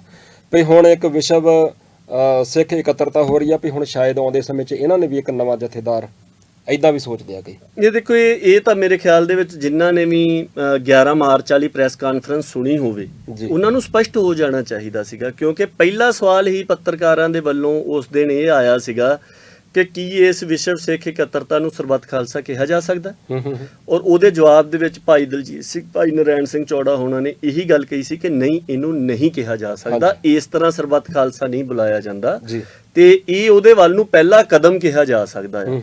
ਵੀ ਜੋ ਉਹਦੇ ਵਾਸਤੇ ਪਹਿਲਾਂ ਇੱਕ ਮਾਹੌਲ ਬਣਨਾ ਚਾਹੀਦਾ ਸੀਗਾ, ਵੀ ਉਹਦੇ ਵਾਸਤੇ ਪਹਿਲਾ ਕਦਮ ਕਿਹਾ ਜਾ ਸਕਦਾ ਹੈ, ਸਰਬੱਤ ਖਾਲਸਾ ਨਹੀਂ ਹੈ। ਦੂਸਰਾ ਸਵਾਲ ਉਹਨਾਂ ਨੇ ਇਹ ਕੀਤਾ ਵੀ ਕੀ ਫਿਰ ਅਸੀਂ ਇਹ ਆਸ ਰੱਖੀਏ ਵੀ 28 ਤਰੀਕ ਤੋਂ ਬਾਅਦ ਤੁਹਾਡੇ ਵੱਲੋਂ ਦਿੱਤਾ ਗਿਆ ਇੱਕ ਨਵਾਂ ਜਥੇਦਾਰ ਹੋਊਗਾ। ਉਹਦੇ ਵਿੱਚ ਵੀ ਬਿਲਕੁਲ ਇਹ ਗੱਲ ਕਹੀ ਸੀਗੀ ਕਿ ਤੁਸੀਂ ਇਹ ਗੱਲ ਸਮਝ ਨਹੀਂ ਰਹੇ ਵੀ ਇੱਥੇ ਕੋਈ ਜਥੇਦਾਰ ਨਾ ਇਸ ਤਰ੍ਹਾਂ ਲਾਏ ਜਾਂਦੇ ਨੇ ਤੇ ਨਾ ਇਸ ਤਰ੍ਹਾਂ ਦੇ ਲਾਇਆ ਹੋਇਆਂ ਨੂੰ ਕੋਈ ਪ੍ਰਵਾਨ ਕਰਦਾ ਆ। ਬੇਸਿਕ ਗੱਲ ਇਹ ਆ ਕਿ ਸਾਡਾ ਜੋ ਤਰੀਕਾਕਾਰ ਆ, ਜਿਸ ਤਰੀਕੇ ਦੇ ਨਾਲ ਅਕਾਲ ਤਖਤ ਸਾਹਿਬ ਦੀ ਸੇਵਾ ਸੰਭਾਲ ਹੋਵੇ, ਉਹਦੇ ਪੰਥਕ ਨਿਜ਼ਾਮ ਦੀ ਬਹਾਲੀ ਕਿੱਦਾਂ ਹੋਵੇ, ਅਸੀਂ ਉਹਦੇ ਵਾਸਤੇ ਇੱਕ ਵਿਚਾਰ ਦਾ, ਸੰਵਾਦ ਦਾ, ਸਾਰਿਆਂ ਦੀ ਰਾਏ ਲੈਣ ਦਾ ਮਾਹੌਲ ਬਣਾ ਰਹੇ ਹਾਂ। ਤੇ ਇਹ ਕੋਸ਼ਿਸ਼ ਕਰਾਂਗੇ ਕਿ 28 ਤਰੀਕ ਨੂੰ ਕੋਈ ਸਾਂਝਾ ਫੈਸਲਾ ਉਸ ਸਬੰਧ ਦੇ ਵਿੱਚ ਸਾਹਮਣੇ ਆਵੇ। ਸੋ ਜਿਨ੍ਹਾਂ ਨੇ ਵੀ ਇਹ ਸੁਣੇ, ਹੁਣ ਮੇਰੇ ਖਿਆਲ ਕਿਸੇ ਦੇ ਮਨ ਦੇ ਵਿੱਚ ਦੁਬਿਧਾ ਨਹੀਂ ਸੀ ਰਹਿਣੀ ਚਾਹੀਦੀ। ਚਲੋ, ਜਿਨ੍ਹਾਂ ਦੇ ਮਨ ਵਿੱਚ ਰਹਿ ਗਈ ਸੀ, ਮੈਨੂੰ ਲੱਗਦਾ ਕਿ ਹੁਣ ਸ਼ਾਇਦ। ਅੱਛਾ, ਇੱਕ ਗੱਲ ਹੋਰ ਆ, ਬਹੁਤ ਸਾਰੇ ਸੱਜਣ ਏਦਾਂ ਵੀ ਸੋਚਦੇ ਹੈਗੇ, ਉਹ ਕਹਿੰਦੇ ਕਿ ਆਹ ਜਿਹੜਾ ਚੰਗਾ ਕਾਰਜ ਤੁਸੀਂ ਕਰ ਰਹੇ ਹੈਗੇ ਆ, ਜਿਹੜੀ ਟੀਮ ਕਰ ਰਹੀ ਹੈਗੀ ਆ, ਖਾਸ ਕਰਕੇ ਭਾਈ ਦਲਜੀਤ ਸਿੰਘ ਬਿੱਟੂ ਹੋਰਾਂ ਨੂੰ ਉਹ ਨਿਸ਼ਾਨੇ ਤੇ ਜ਼ਿਆਦਾ ਲੈਂਦੇ ਆ ਤਕਰੀਬਨ। ਚਲੋ ਸਿੱਧਾ ਮੈਂ ਕੋਸ਼ਿਸ਼ ਕਰਦਾ ਹੈਗਾ ਗਾਜੀ ਸਾਹਿਬ, ਵੀ ਸਾਡੇ ਇਸ ਜਿਹੜਾ ਸਾਡਾ ਅਦਾਰਾ ਹੈਗਾ, ਆਪਣੇ ਪਲੇਟਫਾਰਮ ਤੇ ਅਸੀਂ ਉਹ ਚੀਜ਼ਾਂ ਜਿਹੜੀਆਂ ਹੈਗੀਆਂ ਨੇ ਇੱਥੇ ਇੱਦਾਂ ਨਾ ਉਹਨਾਂ ਨੂੰ ਵਿਚਾਰੀਏ, ਵੀ ਬਹੁਤ ਸਾਰੀਆਂ ਚੀਜ਼ਾਂ ਹੁੰਦੀਆਂ ਨੇ ਜਿਹੜੀਆਂ ਤੁਸੀਂ ਬੰਦ ਕਮਰੇ ਵਿੱਚ ਬੈਠ ਕੇ, ਕਿਉਂਕਿ ਜਿਨ੍ਹਾਂ ਦੇ ਨਾਲ ਵਾਹ ਵਾਸਤਾ ਪਿਆ ਹੋਇਆ ਇਸ ਵੇਲੇ ਸਿੱਖਾਂ ਦਾ, ਖਾਲਸਾ ਪੰਥ ਦਾ, RSS ਜਿਹਨੂੰ ਕਹਿੰਦੇ ਆ ਜੀ, ਉਹ ਪੂਰੇ ਮੁਲਕ ਤੇ ਕਾਬਜ ਹੋ ਗਈ, ਹਿੰਦੂ ਰਾਸ਼ਟਰ ਉਹਨਾਂ ਨੇ ਬਣਾ ਲਿਆ। ਮੈਂ ਕਈ ਵਾਰ ਸੋਚਦਾ ਨਾ ਵੀ ਉਹ ਵੀ ਤਾਂ ਲੜਦੇ ਹੀ ਹੋਣਗੇ ਕਿਤੇ ਬੈਠ ਕੇ, ਪਰ ਉਹਨਾਂ ਦੀ ਲੜਾਈ ਕਦੇ ਵੀ ਨਹੀਂ ਬਾਹਰ ਆਉਂਦੀ ਹੈਗੀ। ਮੈਂ ਨਹੀਂ ਕਦੇ ਵੀ ਦੇਖੀ, ਕਿਸੇ ਨੇ ਦੇਖੀ ਹੋਵੇ ਤਾਂ ਕਮੈਂਟ ਕਰਕੇ ਜ਼ਰੂਰ ਦੱਸਿਓ, ਅਸੀਂ ਵੀ ਇੱਥੇ ਬੋਲ ਕੇ ਦੱਸਿਆ ਕਰੀਏ ਕਿ ਫਲਾਣੀ ਜਗ੍ਹਾ ਲੜ ਪੈ ਸਕੇ। ਪਰ ਸਾਡਾ ਮਤਲਬ ਝੱਗਾ, ਆਪਾਂ ਕਹਿੰਦੇ ਵੀ ਚੱਕੋ ਤਾਂ ਢਿੱਡ ਨੰਗਾ ਹੁੰਦਾ। ਗਾਜੀ ਸਾਹਿਬ, ਮੈਨੂੰ ਲੱਗਦਾ ਕਿ ਕਈਆਂ ਨੂੰ ਲੱਗਦਾ ਹੀ ਹੋਣਾ ਕਿ ਝੱਗਾ ਖਰੇ ਚੁੱਕਣ ਵਾਲਾ ਹੁੰਦਾ, ਢਿੱਡ ਹੀ ਆ ਉਹ, ਝੱਗਾ ਨਹੀਂ ਹੈਗਾ, ਨੰਗਾ ਹੀ ਕੀਤਾ ਪਿਆ ਆ। ਹੁਣ ਇਹ ਗੱਲ ਆਉਂਦੀ ਆ, ਕਹਿੰਦੇ ਵੀ ਉਹ ਕਾਤਲਾਂ ਦਾ ਟੋਲਾ, ਭਈ ਉਹਨਾਂ ਵੱਲੋਂ ਆ ਚੰਗੇ ਕੰਮ ਕੀਤੇ ਜਾ ਰਹੇ, ਵੀ ਅਸੀਂ ਉਹਨਾਂ ਦੀ ਅਗਵਾਈ 'ਚ ਕਿਉਂ ਚੱਲੀਏ, ਐਦਾਂ ਵੀ ਕਈ ਸੋਚਦੇ ਆ। ਮੈਂ ਗੋਲ ਮੋੜ ਜਿਹਾ ਕਰਕੇ ਤੁਹਾਡੇ ਮੂਹਰੇ ਗੱਲ ਰੱਖਤੀ, ਤੇ ਤੁਸੀਂ ਜਿਵੇਂ ਵੀ ਕਹਿਣਾ ਚਾਹੋ ਸਮਝਦੇ। ਦੇਖੋ, ਇਹ ਤਾਂ ਮੇਰੇ ਖਿਆਲ ਦੇ ਵਿੱਚ ਸੁਹਿਰਦਤਾ ਦੀ ਕਮੀ ਹੈਗੀ ਹੈ, ਔਰ ਮੈਂ ਤਾਂ ਇਹੀ ਕਹੂੰਗਾ ਵੀ ਜਿਹੜੇ ਵੀ ਬੰਦੇ ਇਹ ਗੱਲ ਕਹਿੰਦੇ ਆ, ਉਹਨਾਂ ਨੂੰ ਆਪਣਾ ਆਤਮ ਚੀਨਣ ਜਿਹੜਾ ਆ ਉਹ ਕਰਨਾ ਚਾਹੀਦਾ, ਇਹ ਗੱਲ ਦੇਖਣੀ ਚਾਹੀਦੀ ਭਰਾ ਹੈ। ਮਾਰੂ ਜੰਗ ਵਿੱਚ ਕਹਿੰਦੇ ਉਹ ਬਣੇ ਰਹੇ ਸੀਗੇ, ਆਪਣਿਆਂ ਦਾ ਹੀ ਲਹੂ ਜ਼ਿਆਦਾ ਡੁੱਲਿਆ, ਖਾੜਕੂ ਸੰਘਰਸ਼ ਵੇਲੇ ਦੀ ਗੱਲ ਕਰਦੇ ਆ। ਇਹਨਾਂ ਜਿਹੜੇ ਬੰਦਿਆਂ ਨੇ ਇਹ ਗੱਲਾਂ ਕਹੀਆਂ ਨੇ ਉਹਨਾਂ ਦੀ ਸੰਘਰਸ਼ ਪ੍ਰਤੀ ਕਿਆ ਪਹੁੰਚ ਹੈ? ਅੱਛਾ, ਵੈਸੇ ਤੁਹਾਨੂੰ ਲੱਗਦਾ ਕਿ ਇੱਕ ਐਜ਼ ਏ ਪੱਤਰਕਾਰ, ਮੈਨੂੰ ਇੱਕ ਸਿੱਖ ਪੱਤਰਕਾਰ ਮੈਂ ਆਪਣੇ ਆਪ ਨੂੰ ਅਖਵਾਉਣਾ ਵੀ ਸਾਨੂੰ ਜਾਂ ਉਹਨਾਂ ਲੋਕਾਂ ਨੂੰ ਜਾਂ ਤੁਹਾਨੂੰ ਵੀ ਇਦਾਂ ਕੈਮਰਿਆਂ ਮੂਹਰੇ ਬੈਠ ਕੇ ਇਦਾਂ ਦੀਆਂ ਗੱਲਾਂ ਵਿਚਾਰਨੀਆਂ ਚਾਹੀਦੀਆਂ ਨੇ? ਨਹੀਂ, ਮੈਂ ਤਾਂ ਇਹ ਗੱਲ ਦੇਖੋ, ਭਾਈ ਦਲਜੀਤ ਸਿੰਘ ਹੋਣਾ ਨੇ ਵੀ ਲਗਾਤਾਰ ਕਹੀ ਕਿ ਜੇਕਰ ਕਿਸੇ ਦਾ ਕੋਈ ਸਵਾਲ ਹੈਗਾ ਆ ਜੀ, ਅਸੀਂ ਸਦਾ ਹੀ ਜਵਾਬ ਦੇ ਰਹੇ ਹਾਂ। ਵੀ ਗੱਲਾਂ ਜਿਹੜੀਆਂ ਗੱਲਾਂ ਘਰ ਬੈਠ ਕੇ ਵਿਚਾਰਨ ਵਾਲੀਆਂ ਆ ਉਹ ਕਦੀ ਵੀ, ਔਰ ਮੈਂ ਦੇਖਿਆ ਕਿ ਬਹੁਤ ਸਾਰੇ ਬੰਦੇ ਆਉਂਦੇ ਆ ਜਿਨ੍ਹਾਂ ਦੇ ਮਨਾਂ ਦੇ ਵਿੱਚ ਸ਼ੰਕੇ ਜਾਂ ਸਵਾਲ ਹੁੰਦੇ, ਉਹਨਾਂ ਸਾਰਿਆਂ ਦੀ ਗੱਲ ਜਿਹੜੀ ਆ ਉਹ ਕੀਤੀ ਜਾਂਦੀ ਆ। ਤੁਸੀਂ ਸਵਾਲ ਕਰ ਰਹੇ ਹੋ, ਮੈਂ ਤੁਹਾਨੂੰ ਇੱਕ ਸਵਾਲ ਕਰਨਾ ਚਾਹ ਰਿਹਾ ਸੀ ਵੀ ਜਿਨ੍ਹਾਂ ਸੱਜਣਾ ਨੇ ਇਹ ਅਲਫਾਜ਼ ਵਰਤੇ ਨੇ, ਤੁਸੀਂ ਵੀ ਉਹਨਾਂ ਦਾ ਸੰਘਰਸ਼ ਪ੍ਰਤੀ ਜੋ ਨਜ਼ਰੀਆ ਉਹਨਾਂ ਨੇ ਜ਼ਾਹਰ ਕੀਤਾ, ਤੁਹਾਨੂੰ ਲੱਗਦਾ ਕਿ ਉਹ ਸਮੁੱਚੇ ਸੰਘਰਸ਼ ਦੇ ਪ੍ਰਤੀ ਇੱਕ ਪੋਜ਼ਿਟਿਵ ਐਟੀਟਿਊਡ ਰੱਖਦੇ ਨੇ? ਚਲੋ, ਮੈਂ ਇੱਕ ਐਜ਼ ਏ ਪੱਤਰਕਾਰ ਮੈਂ ਹੁਣ ਕੀ ਕਹਿ ਸਕਦਾ ਨਾ ਜੀ ਉਹਨਾਂ ਨੂੰ, ਹੁਣ ਆਪਣੀ ਗੱਲ ਉਹ ਰੱਖਦੇ ਆ, ਮੈਂ ਤੇ ਸਵਾਲ ਰੱਖ ਸਕਦਾ ਉਹਨਾਂ ਮੂਹਰੇ, ਉਹ ਸਵਾਲ ਦਾ ਜਵਾਬ ਉਹ ਆਪਣੇ ਤਰੀਕੇ ਨਾਲ। ਪਰ ਆਪਾਂ ਹਾਂਜੀ ਇਹੀ ਗੱਲ ਹੈ ਨਾ ਜੀ ਕਿ ਜਿਹੜੇ ਬੰਦੇ ਸੰਘਰਸ਼ ਨੂੰ ਹੀ ਰੱਦ ਕਰ ਰਹੇ ਆ, ਜਿਹੜੇ ਬੰਦੇ ਉਸ ਸਮੁੱਚੇ ਕੁਰਬਾਨੀਆਂ ਦੇ ਦੌਰ ਨੂੰ, ਉਹਨਾਂ ਸ਼ਹਾਦਤਾਂ ਦੇ ਦੌਰ ਨੂੰ, ਉਸ ਸਾਰੇ ਕਾਸੇ ਨੂੰ ਇੱਕ ਭਰਾ ਮਾਰੂ ਜੰਗ ਦਾ ਜੋ ਇੱਕ ਸਰਕਾਰੀ ਨਰੇਟਿਵ ਹੈ, ਇਹ ਗੱਲ ਤੁਸੀਂ ਦੇਖੋ ਕਿ ਭਾਈ ਧਰਮ ਸਿੰਘ ਕਾਸ਼ਤੀਵਾਲ ਤੇ ਭਾਈ ਸੁਖਦੇਵ ਸਿੰਘ ਬੱਬਰ ਦਾ ਵੀ ਆਇਆ, ਉਹਨਾਂ ਨੇ ਕਿਹਾ ਵੀ ਇਹ ਤੁਸੀਂ ਭਰਾ ਮਾਰੂ ਜੰਗ ਦਾ ਨਾਂ ਨਾ ਦਿਓ, ਬਲਕਿ ਜਿਨ੍ਹਾਂ ਗੱਲਾਂ ਦੇ ਹਵਾਲੇ ਦੇ ਨਾਲ ਤੁਸੀਂ ਕਰ ਰਹੇ ਉਹਨਾਂ ਦੀ ਪੜਚੋਲ ਕਰੋ। ਸੋ ਅਸੀਂ ਮਤਲਬ ਸ਼ਹੀਦ ਭਾਈ ਗੁਰਜੰਟ ਸਿੰਘ ਬੁੱਧ ਸਿੰਘ ਵਾਲਾ, ਸ਼ਹੀਦ ਭਾਈ ਸੁਖਦੇਵ ਸਿੰਘ ਬੱਬਰ, ਸ਼ਹੀਦ ਭਾਈ ਧਰਮ ਸਿੰਘ ਕਾਸ਼ਤੀਵਾਲ, ਸੋ ਇਹਨਾਂ ਸਾਰੀਆਂ ਸ਼ਖਸੀਅਤਾਂ ਦੀ ਜੋ ਵੀ ਕੁਰਬਾਨੀ ਸੀ, ਜੋ ਸੰਘਰਸ਼ ਸੀਗਾ, ਜੋ ਘਾਲਣਾਵਾਂ ਸੀਗੀਆਂ, ਉਸ ਸਾਰੇ ਕਾਸੇ ਨੂੰ ਰੱਦ ਕਰਨ ਵਾਲੇ ਬੰਦਿਆਂ ਦੀ ਅਪਰੋਚ ਨੂੰ ਮੁਖਾਤਬ ਹੋਣਾ ਚਾਹੁੰਦੇ ਪਬਲਿਕ ਮੰਚਾਂ ਦੇ ਉੱਪਰ, ਇਹ ਗੱਲ ਸਾਨੂੰ ਵਿਚਾਰਨੀ ਚਾਹੀਦੀ ਆ। ਔਰ ਜਿਹੜੇ ਬੰਦੇ ਇਹ ਗੱਲਾਂ ਕਰ ਰਹੇ ਆ ਉਹਨਾਂ ਦੀ ਪੜਚੋਲ ਹੋਣੀ ਚਾਹੀਦੀ, ਜੇ ਉਹ ਸਿਰਦ ਹੋਣ ਤਾਂ ਉਹਨਾਂ ਨੂੰ ਆਪਣੀ ਕਰਨੀ ਚਾਹੀਦੀ ਆ, ਨਹੀਂ ਤਾਂ ਸੰਗਤ ਨੂੰ ਜ਼ਰੂਰ ਉਹਨਾਂ ਦੀ ਪੜਚੋਲ ਕਰਨੀ ਚਾਹੀਦੀ। ਵਾਕਈ ਮੈਨੂੰ ਵੀ ਲੱਗਦਾ ਕਿ ਇੱਕ ਐਜ਼ ਏ ਸਿੱਖ ਪੱਤਰਕਾਰ ਨਿਮਾਣਾ ਜਿਹਾ ਮਾੜੇ ਮੋਟੇ ਆਪਾਂ ਵੀ ਚਲੋ ਆਪਣੇ ਆਪ ਨੂੰ ਸਮਝਦੇ ਹਾਂ ਕਿ ਅਸੀਂ ਵੀ ਇੱਕ ਐਜ਼ ਏ ਸਿੱਖ ਪੱਤਰਕਾਰ ਮਾੜਾ ਮੋਟਾ ਯੋਗਦਾਨ ਪਾਉਂਦੇ ਹੈਗੇ ਆ। ਜ਼ਰੂਰ ਬੇਨਤੀ ਕਰਨੀ ਚਾਹਾਂਗੇ ਕਿ ਬਹੁਤ ਸਾਰੇ ਸੱਜਣ ਅਪਰੋਚ ਕਰਨ ਦੀ ਕੋਸ਼ਿਸ਼ ਕਰਦੇ ਕਿ ਆਓ ਜੀ ਆਪਾਂ ਇਸ ਟੌਪਿਕ 'ਤੇ ਗੱਲ ਕਰੀਏ। ਮੈਂ ਹਰ ਵਾਰ ਕਹਿੰਦਾ ਹੈਗਾ ਕਿ ਨਹੀਂ, ਸਾਨੂੰ ਬਹੁਤ ਸਾਰੇ ਕੰਮ ਇਦਾਂ ਦੇ ਕੀਤੇ ਜਾਣ ਦੀ ਜ਼ਰੂਰਤ ਹੈਗੀ ਆ, ਕਰਨੇ ਚਾਹੀਦੇ ਜਿਹੜੇ ਮਸਲੇ ਅੰਦਰ ਬੰਦ ਕਮਰੇ 'ਚ ਬੈਠ ਕੇ ਜਾਂ ਤੁਸੀਂ ਸੰਘਰਸ਼ੀ ਜਿਹੜੇ ਸੱਜਣ ਹੈਗੇ ਨੇ ਉਹ ਆਪਸ ਵਿੱਚ ਬੈਠ ਕੇ ਵਿਚਾਰ ਲਿਆ ਕਰੋ। ਸਾਡੇ ਵਰਗੇ ਪੱਤਰਕਾਰਾਂ ਦੇ ਮੂਹਰੇ ਉਹ ਸਾਰੇ ਖਿਲਾਰਨ ਦੀ ਜ਼ਰੂਰਤ ਨਹੀਂ ਹੁੰਦੀ ਹੈਗੀ, ਕਿਉਂਕਿ ਸਾਡੇ ਵਰਗੇ, ਮੈਂ ਨਾ ਹੋਊਗਾ ਤੇ ਕੋਈ ਹੋਰ ਹੋਊਗਾ, ਤਾਕ ਵਿੱਚ ਬੈਠੇ ਹੋਏ ਆ ਸਾਰੇ ਜਾਣੇ ਵੀ ਸਾਨੂੰ ਇਦਾਂ ਦਾ ਮਸਾਲਾ ਦਿਓ ਗਰਮ ਅਸੀਂ ਲਿਆਣ ਕੇ ਪਰੋਸੀਏ ਇਦਾਂ ਥਾਲ ਦੇ ਵਿੱਚ ਪਾ ਕੇ, ਵਿਊਅਰਸ਼ਿਪ ਸਾਨੂੰ ਚਾਹੀਦੀ ਹੈ ਬਸ। ਇਸ ਕਰਕੇ ਮੈਂ ਤੇ ਬੇਨਤੀ ਕਰਨੀ ਚਾਹੂੰਗਾ ਕਿ ਨਾ ਭਾਈ ਆਪਾਂ ਇਦਾਂ ਨਾ ਕਰਿਆ ਕਰੀਏ, ਚਾਹੇ ਉਧਰ ਵਾਲੇ ਨੇ ਚਾਹੇ ਉਧਰ ਵਾਲੇ। ਵਾਕਈ ਉਹਨਾਂ ਨੇ ਬਹੁਤ ਕੁਝ ਝੱਲਿਆ ਹੈਗਾ, ਪਰ ਹੁਣ ਉਹ ਜੇ ਕੁਝ ਝੱਲਿਆ ਹੈਗਾ ਤਾਂ ਫਿਰ ਜਦੋਂ ਹੁਣ ਆਪਾਂ ਇਸ ਸਟੇਜ ਤੇ ਆ ਕੇ ਜਦੋਂ ਸਾਰੇ ਇਹ ਗੱਲ ਕਹਿੰਦੇ ਆ ਕਿ ਹਕੂਮਤਾਂ ਤੁਹਾਨੂੰ ਕੱਲਿਆਂ ਕਰਕੇ ਮਾਰ ਰਹੀ ਹੈ, ਤਾਂ ਇਸ ਸਟੇਜ ਤੇ ਆ ਕੇ ਜਦੋਂ ਆਪਾਂ ਆਹ ਸਾਰਾ ਕੁਝ ਕਰਾਂਗੇ ਤਾਂ ਫਿਰ ਮੈਨੂੰ ਲੱਗਦਾ ਕਿ ਉਹੀ ਗੱਲ ਜਿੱਦਾਂ ਤੁਸੀਂ ਕਹਿ ਕੇ ਹਟਿਓ ਵੀ ਜਿਹੜਾ ਸਰਕਾਰ ਨੈਰੇਟਿਵ ਸੈੱਟ ਕਰਨ ਦੀ ਕੋਸ਼ਿਸ਼ ਕਰ ਰਹੀ ਹੈ ਵੀ ਅਸੀਂ ਵੀ ਉਹਦਾ ਹਿੱਸਾ ਹੀ ਬਣ ਰਹੇ ਹਾਂ। ਅੱਛਾ ਚਲੋ, ਆਪਾਂ ਅਖੀਰਲਾ ਸਵਾਲ ਹੈਗਾ ਗਾਜੀ ਜੀ, ਜੋ ਕੁਝ ਵੀ ਇਹ ਤੁਹਾਡੇ ਵੱਲੋਂ ਯਤਨ ਕੀਤੇ ਜਾ ਰਹੇ ਨੇ, ਕੀ ਫੀਡਬੈਕ ਆ ਰਹੀ ਹੈ ਦੁਨੀਆ ਭਰ ਵਿੱਚ? ਖਾਲਸਾ ਪੰਥ ਤੁਹਾਨੂੰ ਜ਼ਰੂਰ ਕੁਛ ਨਾ ਕੁਛ ਕਹਿ ਰਹੇ ਹੋਣਗੇ, ਫੋਨ ਵੀ ਕਰ ਰਹੇ ਹੋਣਗੇ, ਤੁਹਾਨੂੰ ਮੇਲ ਕਰ ਰਹੇ ਹੋਣਗੇ, ਤੁਹਾਨੂੰ ਮੈਸੇਜ ਆ ਰਹੇ ਹੋਣਗੇ, ਕਿੱਦਾਂ ਦਾ ਤੁਹਾਨੂੰ ਹੁੰਦਾ? ਮੈਂ ਇੱਕ ਗੱਲ ਤਾਂ ਇਹ ਸਪਸ਼ਟ ਕਰਦਾ ਕਿ ਇਹਦੇ ਵਿੱਚ ਮੇਰਾ ਕੋਈ ਸਿੱਧਾ ਯੋਗਦਾਨ ਜਿਹੜਾ ਆ ਉਸ ਤਰ੍ਹਾਂ ਨਹੀਂ ਹੈਗਾ। ਜਿਹੜੀਆਂ ਇਹ 11 ਸ਼ਖਸੀਅਤਾਂ ਨੇ ਸਾਡੀਆਂ ਸਤਿਕਾਰਯੋਗ, ਇਹਨਾਂ ਦੇ ਵੱਲੋਂ ਹੀ ਇਹ ਤਰੱਦਦ ਕੀਤਾ ਜਾ ਰਿਹਾ, ਔਰ ਜਿੰਨੀ ਕੁ ਕੋਈ ਮੌਕੇ ਦੇ ਉੱਪਰ ਕੋਈ ਸੇਵਾ ਸਾਡੇ ਜ਼ਿੰਮੇ ਉੱਪਰ ਲੱਗਦੀ ਹੈ ਉਨੀ ਕੁ ਅਸੀਂ ਨਿਭਾਉਣ ਦਾ ਜਿਹੜਾ ਯਤਨ ਹੈ ਉਹ ਕਰ ਰਹੇ ਹਾਂ। ਔਰ ਦੂਸਰੀ ਗੱਲ ਇਹ ਹੈ ਕਿ ਉਸ ਦਿਨ ਵੀ ਜਿਸ ਤਰ੍ਹਾਂ ਦਾ ਮਾਹੌਲ ਸੀਗਾ, ਜਦੋਂ ਮਤਲਬ ਗੁਰਮਤਾ ਜਿਹੜਾ ਆ ਉਹ ਸਾਰਿਆਂ ਦੇ ਸਨਮੁਖ ਰੱਖਿਆ ਗਿਆ, ਔਰ ਉਸ ਸਮੇਂ ਵੀ ਪੰਡਾਲ ਦੇ ਵਿੱਚ ਜੋ ਹਾਜ਼ਰੀ ਸੀ ਔਰ ਜਿਸ ਤਰੀਕੇ ਦੇ ਨਾਲ ਸਾਰੀ ਸੰਗਤ ਆਈ ਸੀ, ਬਾਅਦ ਦੇ ਵਿੱਚ ਸਾਨੂੰ ਮਿਲੇ ਵੀ, ਔਰ ਹੁਣ ਵੀ ਜਿਸ ਤਰ੍ਹਾਂ ਤੁਹਾਡੇ ਨਾਲ ਗੱਲ ਹੋ ਜਾਂਦੀ, ਇੱਦਾਂ ਦੁਨੀਆ 'ਚ ਬਹੁਤ ਸਾਰੇ ਸੱਜਣਾਂ ਦੇ ਨਾਲ ਗੱਲ ਹੋ ਜਾਂਦੀ ਹੈ। ਔਰ ਬਹੁਤ ਵੱਡਾ ਹਿੱਸਾ ਹੈਗਾ ਜਿਹੜਾ ਇਹਨੂੰ ਇੱਕ ਸਕਾਰਾਤਮਕ ਕਦਮ ਵਜੋਂ ਲੈ ਰਿਹਾ ਆ। ਔਰ ਇੱਕ ਗੱਲ ਮੈਂ ਜੇ ਬਿਲਕੁਲ ਆਪਦੀ ਨਿੱਜੀ ਐਨਾਲਿਸਿਸ ਵੀ ਵਿੱਚ ਦੇਣਾ ਹੋਵੇ, ਮੈਨੂੰ ਲੱਗਦਾ ਕਿ ਘੱਟੋ ਘੱਟ ਇੱਕ ਜੋ ਸਿੱਖਾਂ ਦੇ ਸਾਂਝੇ ਫੈਸਲੇ ਲੈਣ ਦਾ ਤਰੀਕਾਕਾਰ ਸੀਗਾ ਉਹ ਜ਼ਰੂਰ ਇਹਦੇ ਰਾਹੀਂ ਇੰਟਰੋਡਿਊਸ ਹੋਇਆ ਆ ਕਿ ਸਿੱਖ ਸਾਂਝੇ ਰੂਪ ਦੇ ਵਿੱਚ ਆਪਣਾ ਫੈਸਲਾ ਲੈਂਦੇ ਕਿਵੇਂ ਸੀਗੇ। ਆਪਾਂ ਆਮ ਕਹਿ ਦਿੰਦੇ ਆ ਕਿ ਪੰਚ ਪ੍ਰਧਾਨੀ ਅਗਵਾਈ ਆ ਔਰ ਇਸ ਤਰੀਕੇ ਦੇ ਨਾਲ ਸਾਖੀ ਪਰੰਪਰਾ ਆ, ਔਰ ਉਹਦੇ ਵਿੱਚੋਂ 5 ਸਿੰਘ ਜਿਹੜੇ ਆ ਉਹ ਗੁਰਮਤਾ ਸੋਧਦੇ ਆ। ਸੋ ਰੀਸੈਂਟ ਸਮੇਂ ਦੇ ਵਿੱਚ ਸਾਨੂੰ ਕੋਈ ਵੀ ਇਸ ਤਰ੍ਹਾਂ ਦੀ ਮਿਸਾਲ ਜਿਹੜੀ ਆ ਉਹ ਨਜ਼ਰ ਨਹੀਂ ਸੀ ਆਉਂਦੀ ਜਿਸ ਤਰ੍ਹਾਂ ਮੈਂ ਕਿਹਾ ਵੀ ਜਦੋਂ ਅਸੀਂ ਪੜ੍ਹਦੇ ਸੀਗੇ ਦੇਖਦੇ ਸੀਗੇ ਤੇ 100 ਸਾਲ ਪਹਿਲਾਂ ਜੋ ਭਾਈ ਵੀਰ ਸਿੰਘ ਹੋਣਾ ਨੇ ਲਿਖਿਆ ਸੀ ਉਹ ਮਿਲਦਾ ਸੀਗਾ। ਸੋ ਅੱਜ ਦੇ ਸਮੇਂ ਦੇ ਵਿੱਚ ਇਹ ਕਮਲ ਜਿਹੜਾ ਆ ਉਹ ਸਾਡੀ ਸੰਗਤ ਦੇ ਬੜੇ ਵੱਡੇ ਹਿੱਸੇ ਨੇ ਦੇਖਿਆ। ਔਰ ਅਸੀਂ ਤਾਂ ਜਿੰਨਿਆਂ ਦੇ ਨਾਲ ਵੀ ਗੱਲ ਹੁੰਦੀ, ਜਿੰਨੇ ਵੀ ਇਹ ਕਹਿੰਦੇ ਆ ਕਿ ਇਹੀ ਰਸਤਾ ਠੀਕ ਹੈਗਾ, ਤਾਂ ਉਹਨਾਂ ਨੂੰ ਇਹੀ ਬੇਨਤੀ ਕਰਦੇ ਕਿ ਆਪਾਂ ਪੰਥ ਦੇ ਵਿੱਚ ਸ਼ਾਇਦ ਗੁਰਮਤੇ ਦੀ ਮੁਕੰਮਲ ਬਹਾਲੀ ਅਕਾਲ ਤਖਤ ਸਾਹਿਬ ਦੇ ਉੱਪਰ ਅਜੇ ਸਮਾਂ ਲੱਗ ਸਕਦਾ ਹੈ ਜੀ, ਪਰ ਸਾਡੀ ਜਥੇਬੰਦੀਆਂ ਦੇ ਵਿੱਚ, ਸਾਡੇ ਜਥਿਆਂ ਦੇ ਵਿੱਚ ਅਸੀਂ ਫੈਸਲੇ ਗੁਰਮਤੇ ਦੇ ਰਾਹੀਂ ਕਰੀਏ, ਅਸੀਂ ਅਗਵਾਈ ਪੰਚ ਪ੍ਰਧਾਨੀ ਵਾਲੀ ਚੁਣੀਏ, ਇਸ ਗੱਲ ਤੋਂ ਤਾਂ ਸਾਨੂੰ ਕੋਈ ਨਹੀਂ ਨਾ ਰੋਕ ਜੀ, ਰਿਹਾ। ਵਾਕਈ ਸੋ ਆਪਾਂ ਘੱਟੋ ਘੱਟ ਆਪਣੇ ਜਥਿਆਂ ਦੇ ਵਿੱਚ, ਆਪਣੀਆਂ ਸੰਸਥਾਵਾਂ ਦੇ ਵਿੱਚ ਇਹ ਜਿਹੜੀ ਪੰਥਕ ਤਰੀਕਾਕਾਰ ਹੈਗਾ ਆ ਡਿਸੀਜਨ ਮੇਕਿੰਗ ਦਾ ਤੇ ਲੀਡਰਸ਼ਿਪ ਚੁਣਨ ਦਾ, ਪੰਚ ਪ੍ਰਧਾਨੀ ਤੇ ਗੁਰਮਤੇ ਦਾ, ਇਹਨਾਂ ਨੂੰ ਲਾਗੂ ਕਰੀਏ। ਤਾਂ ਹੀ ਜੇਕਰ ਅਸੀਂ ਜ਼ਮੀਨ ਦੇ ਪੱਧਰ ਤੋਂ ਇਸ ਤਰ੍ਹਾਂ ਲਾਗੂ ਕਰਦੇ ਜਾਵਾਂਗੇ ਤੇ ਉਹਦੇ ਨਾਲ ਹੀ ਅਸੀਂ ਅਕਾਲ ਤਖਤ ਸਾਹਿਬ ਦੇ ਉੱਪਰ ਕਰ ਸਕਦੇ ਹਾਂ। ਔਰ ਜਿਹੜੀ ਇਹ ਗੱਲ ਕਹੀ ਜਾਂਦੀ ਕਿ ਫਲਾਣੇ ਮਸਲੇ ਨੂੰ ਮੁਖਾਤਿਬ ਨਹੀਂ ਹੋਏ, ਫਲਾਣੇ ਨੂੰ ਨਹੀਂ ਹੋਏ, ਅਸੀਂ ਆਪਣਾ ਧੁਰਾ ਕਾਇਮ ਕਰਨ ਦੀ ਕੋਸ਼ਿਸ਼ ਕਰੀਏ। ਉਹ ਧੁਰਾ ਇਸ ਗੱਲ ਦੀ ਡਾਇਰੈਕਸ਼ਨ ਦੇਵੇ ਕਿ ਭਾਈ ਤੁਹਾਡੀ ਜ਼ਿੰਮੇਵਾਰੀ ਇਸ ਮਸਲੇ ਦੇ ਉੱਪਰ ਪੈਰਵਾਈ ਕਰਨ ਦੀ ਹੈ, ਤੁਹਾਡੀ ਇਸ ਮਸਲੇ ਦੇ ਉੱਪਰ ਹੈ। ਜਥੇ ਜਾ ਕੇ ਅਕਾਲ ਤਖਤ ਸਾਹਿਬ ਦੇ ਉੱਪਰ ਦੱਸਣ ਵੀ ਅਸੀਂ ਇਸ ਗੱਲ ਦੀ ਜ਼ਿੰਮੇਵਾਰੀ ਓਟ ਸਕਦੇ ਹਾਂ। ਕਿਸੇ ਇੱਕ ਹਿੱਸੇ ਦੇ ਕੋਲ ਇਹ ਸਮਰੱਥਾ ਨਹੀਂ ਹੈਗੀ। ਇਹ ਗੱਲ ਮੰਨਣੀ ਚਾਹੀਦੀ ਕਿ ਉਹ ਸਾਰੀਆਂ ਸਮੱਸਿਆਵਾਂ ਦਾ ਹੱਲ ਕਰ ਸਕੇ। ਸਭ ਨਾਲ ਰਲ ਮਿਲ ਕੇ ਇੱਕ ਸੂਤਰਬੱਧਤਾ ਦੇ ਵਿੱਚ ਆ ਕੇ ਹੀ ਹੱਲ ਜਿਹੜੇ ਆ ਉਹ ਉਹਨਾਂ ਵੱਲ ਨੂੰ ਵਧਿਆ ਜਾ ਸਕਦਾ। ਔਰ ਇਹੀ ਸਿੱਖੀ ਦੀ ਪਿਰਤ ਰਹੀ ਹੈ। ਗਾਜੀ ਜੀ, ਕੋਈ ਹੋਰ ਗੱਲ ਜਾਂਦੇ ਜਾਂਦੇ ਮੈਂ ਨਾ ਪੁੱਛੀ ਹੋਵੇ ਪਰ ਤੁਹਾਡੇ ਜ਼ਿਹਨ ਵਿੱਚ ਹੋਵੇ ਤਾਂ? ਮੈਂ ਬਿਲਕੁਲ ਇਹੀ ਬੇਨਤੀ ਜਿਹੜੀ ਹੈਗੀ ਆ ਉਹ ਦੁਹਰਾ ਦਿੰਦਾ ਆ ਕਿ ਆਪਾਂ ਆਪਣੇ ਜਿਹੜੇ ਜਥੇਬੰਦੀਆਂ ਜਾਂ ਜਥੇ ਨੇ ਉਹਨਾਂ ਦਾ ਜਿਹੜਾ ਚੱਲਣ ਹੈ ਉਹ ਵੀ ਬਿਲਕੁਲ ਪੱਛਮੀ ਤਰਜ਼ ਦਾ ਹੋਇਆ। ਸੋ ਅਸੀਂ ਕੋਸ਼ਿਸ਼ ਕਰੀਏ ਕਿ ਉੱਥੇ ਅਸੀਂ ਆਪਣੀ ਸਿੱਖ ਪਰੰਪਰਾ ਤੋਂ, ਪੰਥਕ ਪਰੰਪਰਾ ਤੋਂ ਸੇਧ ਲੈਂਦਿਆਂ ਹੋਇਆਂ ਆਪਣੇ ਫੈਸਲੇ ਤੇ ਲੀਡਰਸ਼ਿਪ ਜਿਹੜੀ ਆ ਉਹ ਉਸ ਤਰ੍ਹਾਂ ਦੀ ਗੁਰਮਤ ਆਸ਼ੇ ਦੇ ਮੁਤਾਬਕ ਲਿਆਉਣ ਦਾ ਯਤਨ ਕਰੀਏ। ਇਹ ਗੱਲ ਮੰਨੀਏ ਕਿ ਹਰ ਕੋਈ ਹਰ ਇੱਕ ਸਮੱਸਿਆ ਦਾ ਹੱਲ ਨਹੀਂ ਕਰ ਸਕਦਾ। ਜਿਹੜੇ ਪੱਖ ਦੇ ਉੱਪਰ ਕੋਈ ਯਤਨ ਕਰ ਰਿਹਾ ਆ ਉਹਨੂੰ ਨਿੰਦਣ ਦੀ ਬਜਾਏ ਕਿ ਇਹ ਫਲਾਣੇ ਮਸਲੇ ਦੇ ਉੱਪਰ ਕਿਉਂ ਨਹੀਂ ਕਰ ਰਿਹਾ, ਆਪਾਂ ਫਲਾਣੇ ਮਸਲੇ ਦੀ ਜ਼ਿੰਮੇਵਾਰੀ ਓਟ ਲਈਏ। ਇਦਾਂ ਰਲ ਮਿਲ ਕੇ ਸਾਰੇ ਪੱਖ ਕਵਰ ਕੀਤੇ ਜਾ ਸਕਦੇ ਆ। ਜੀ ਜ਼ਰੂਰ।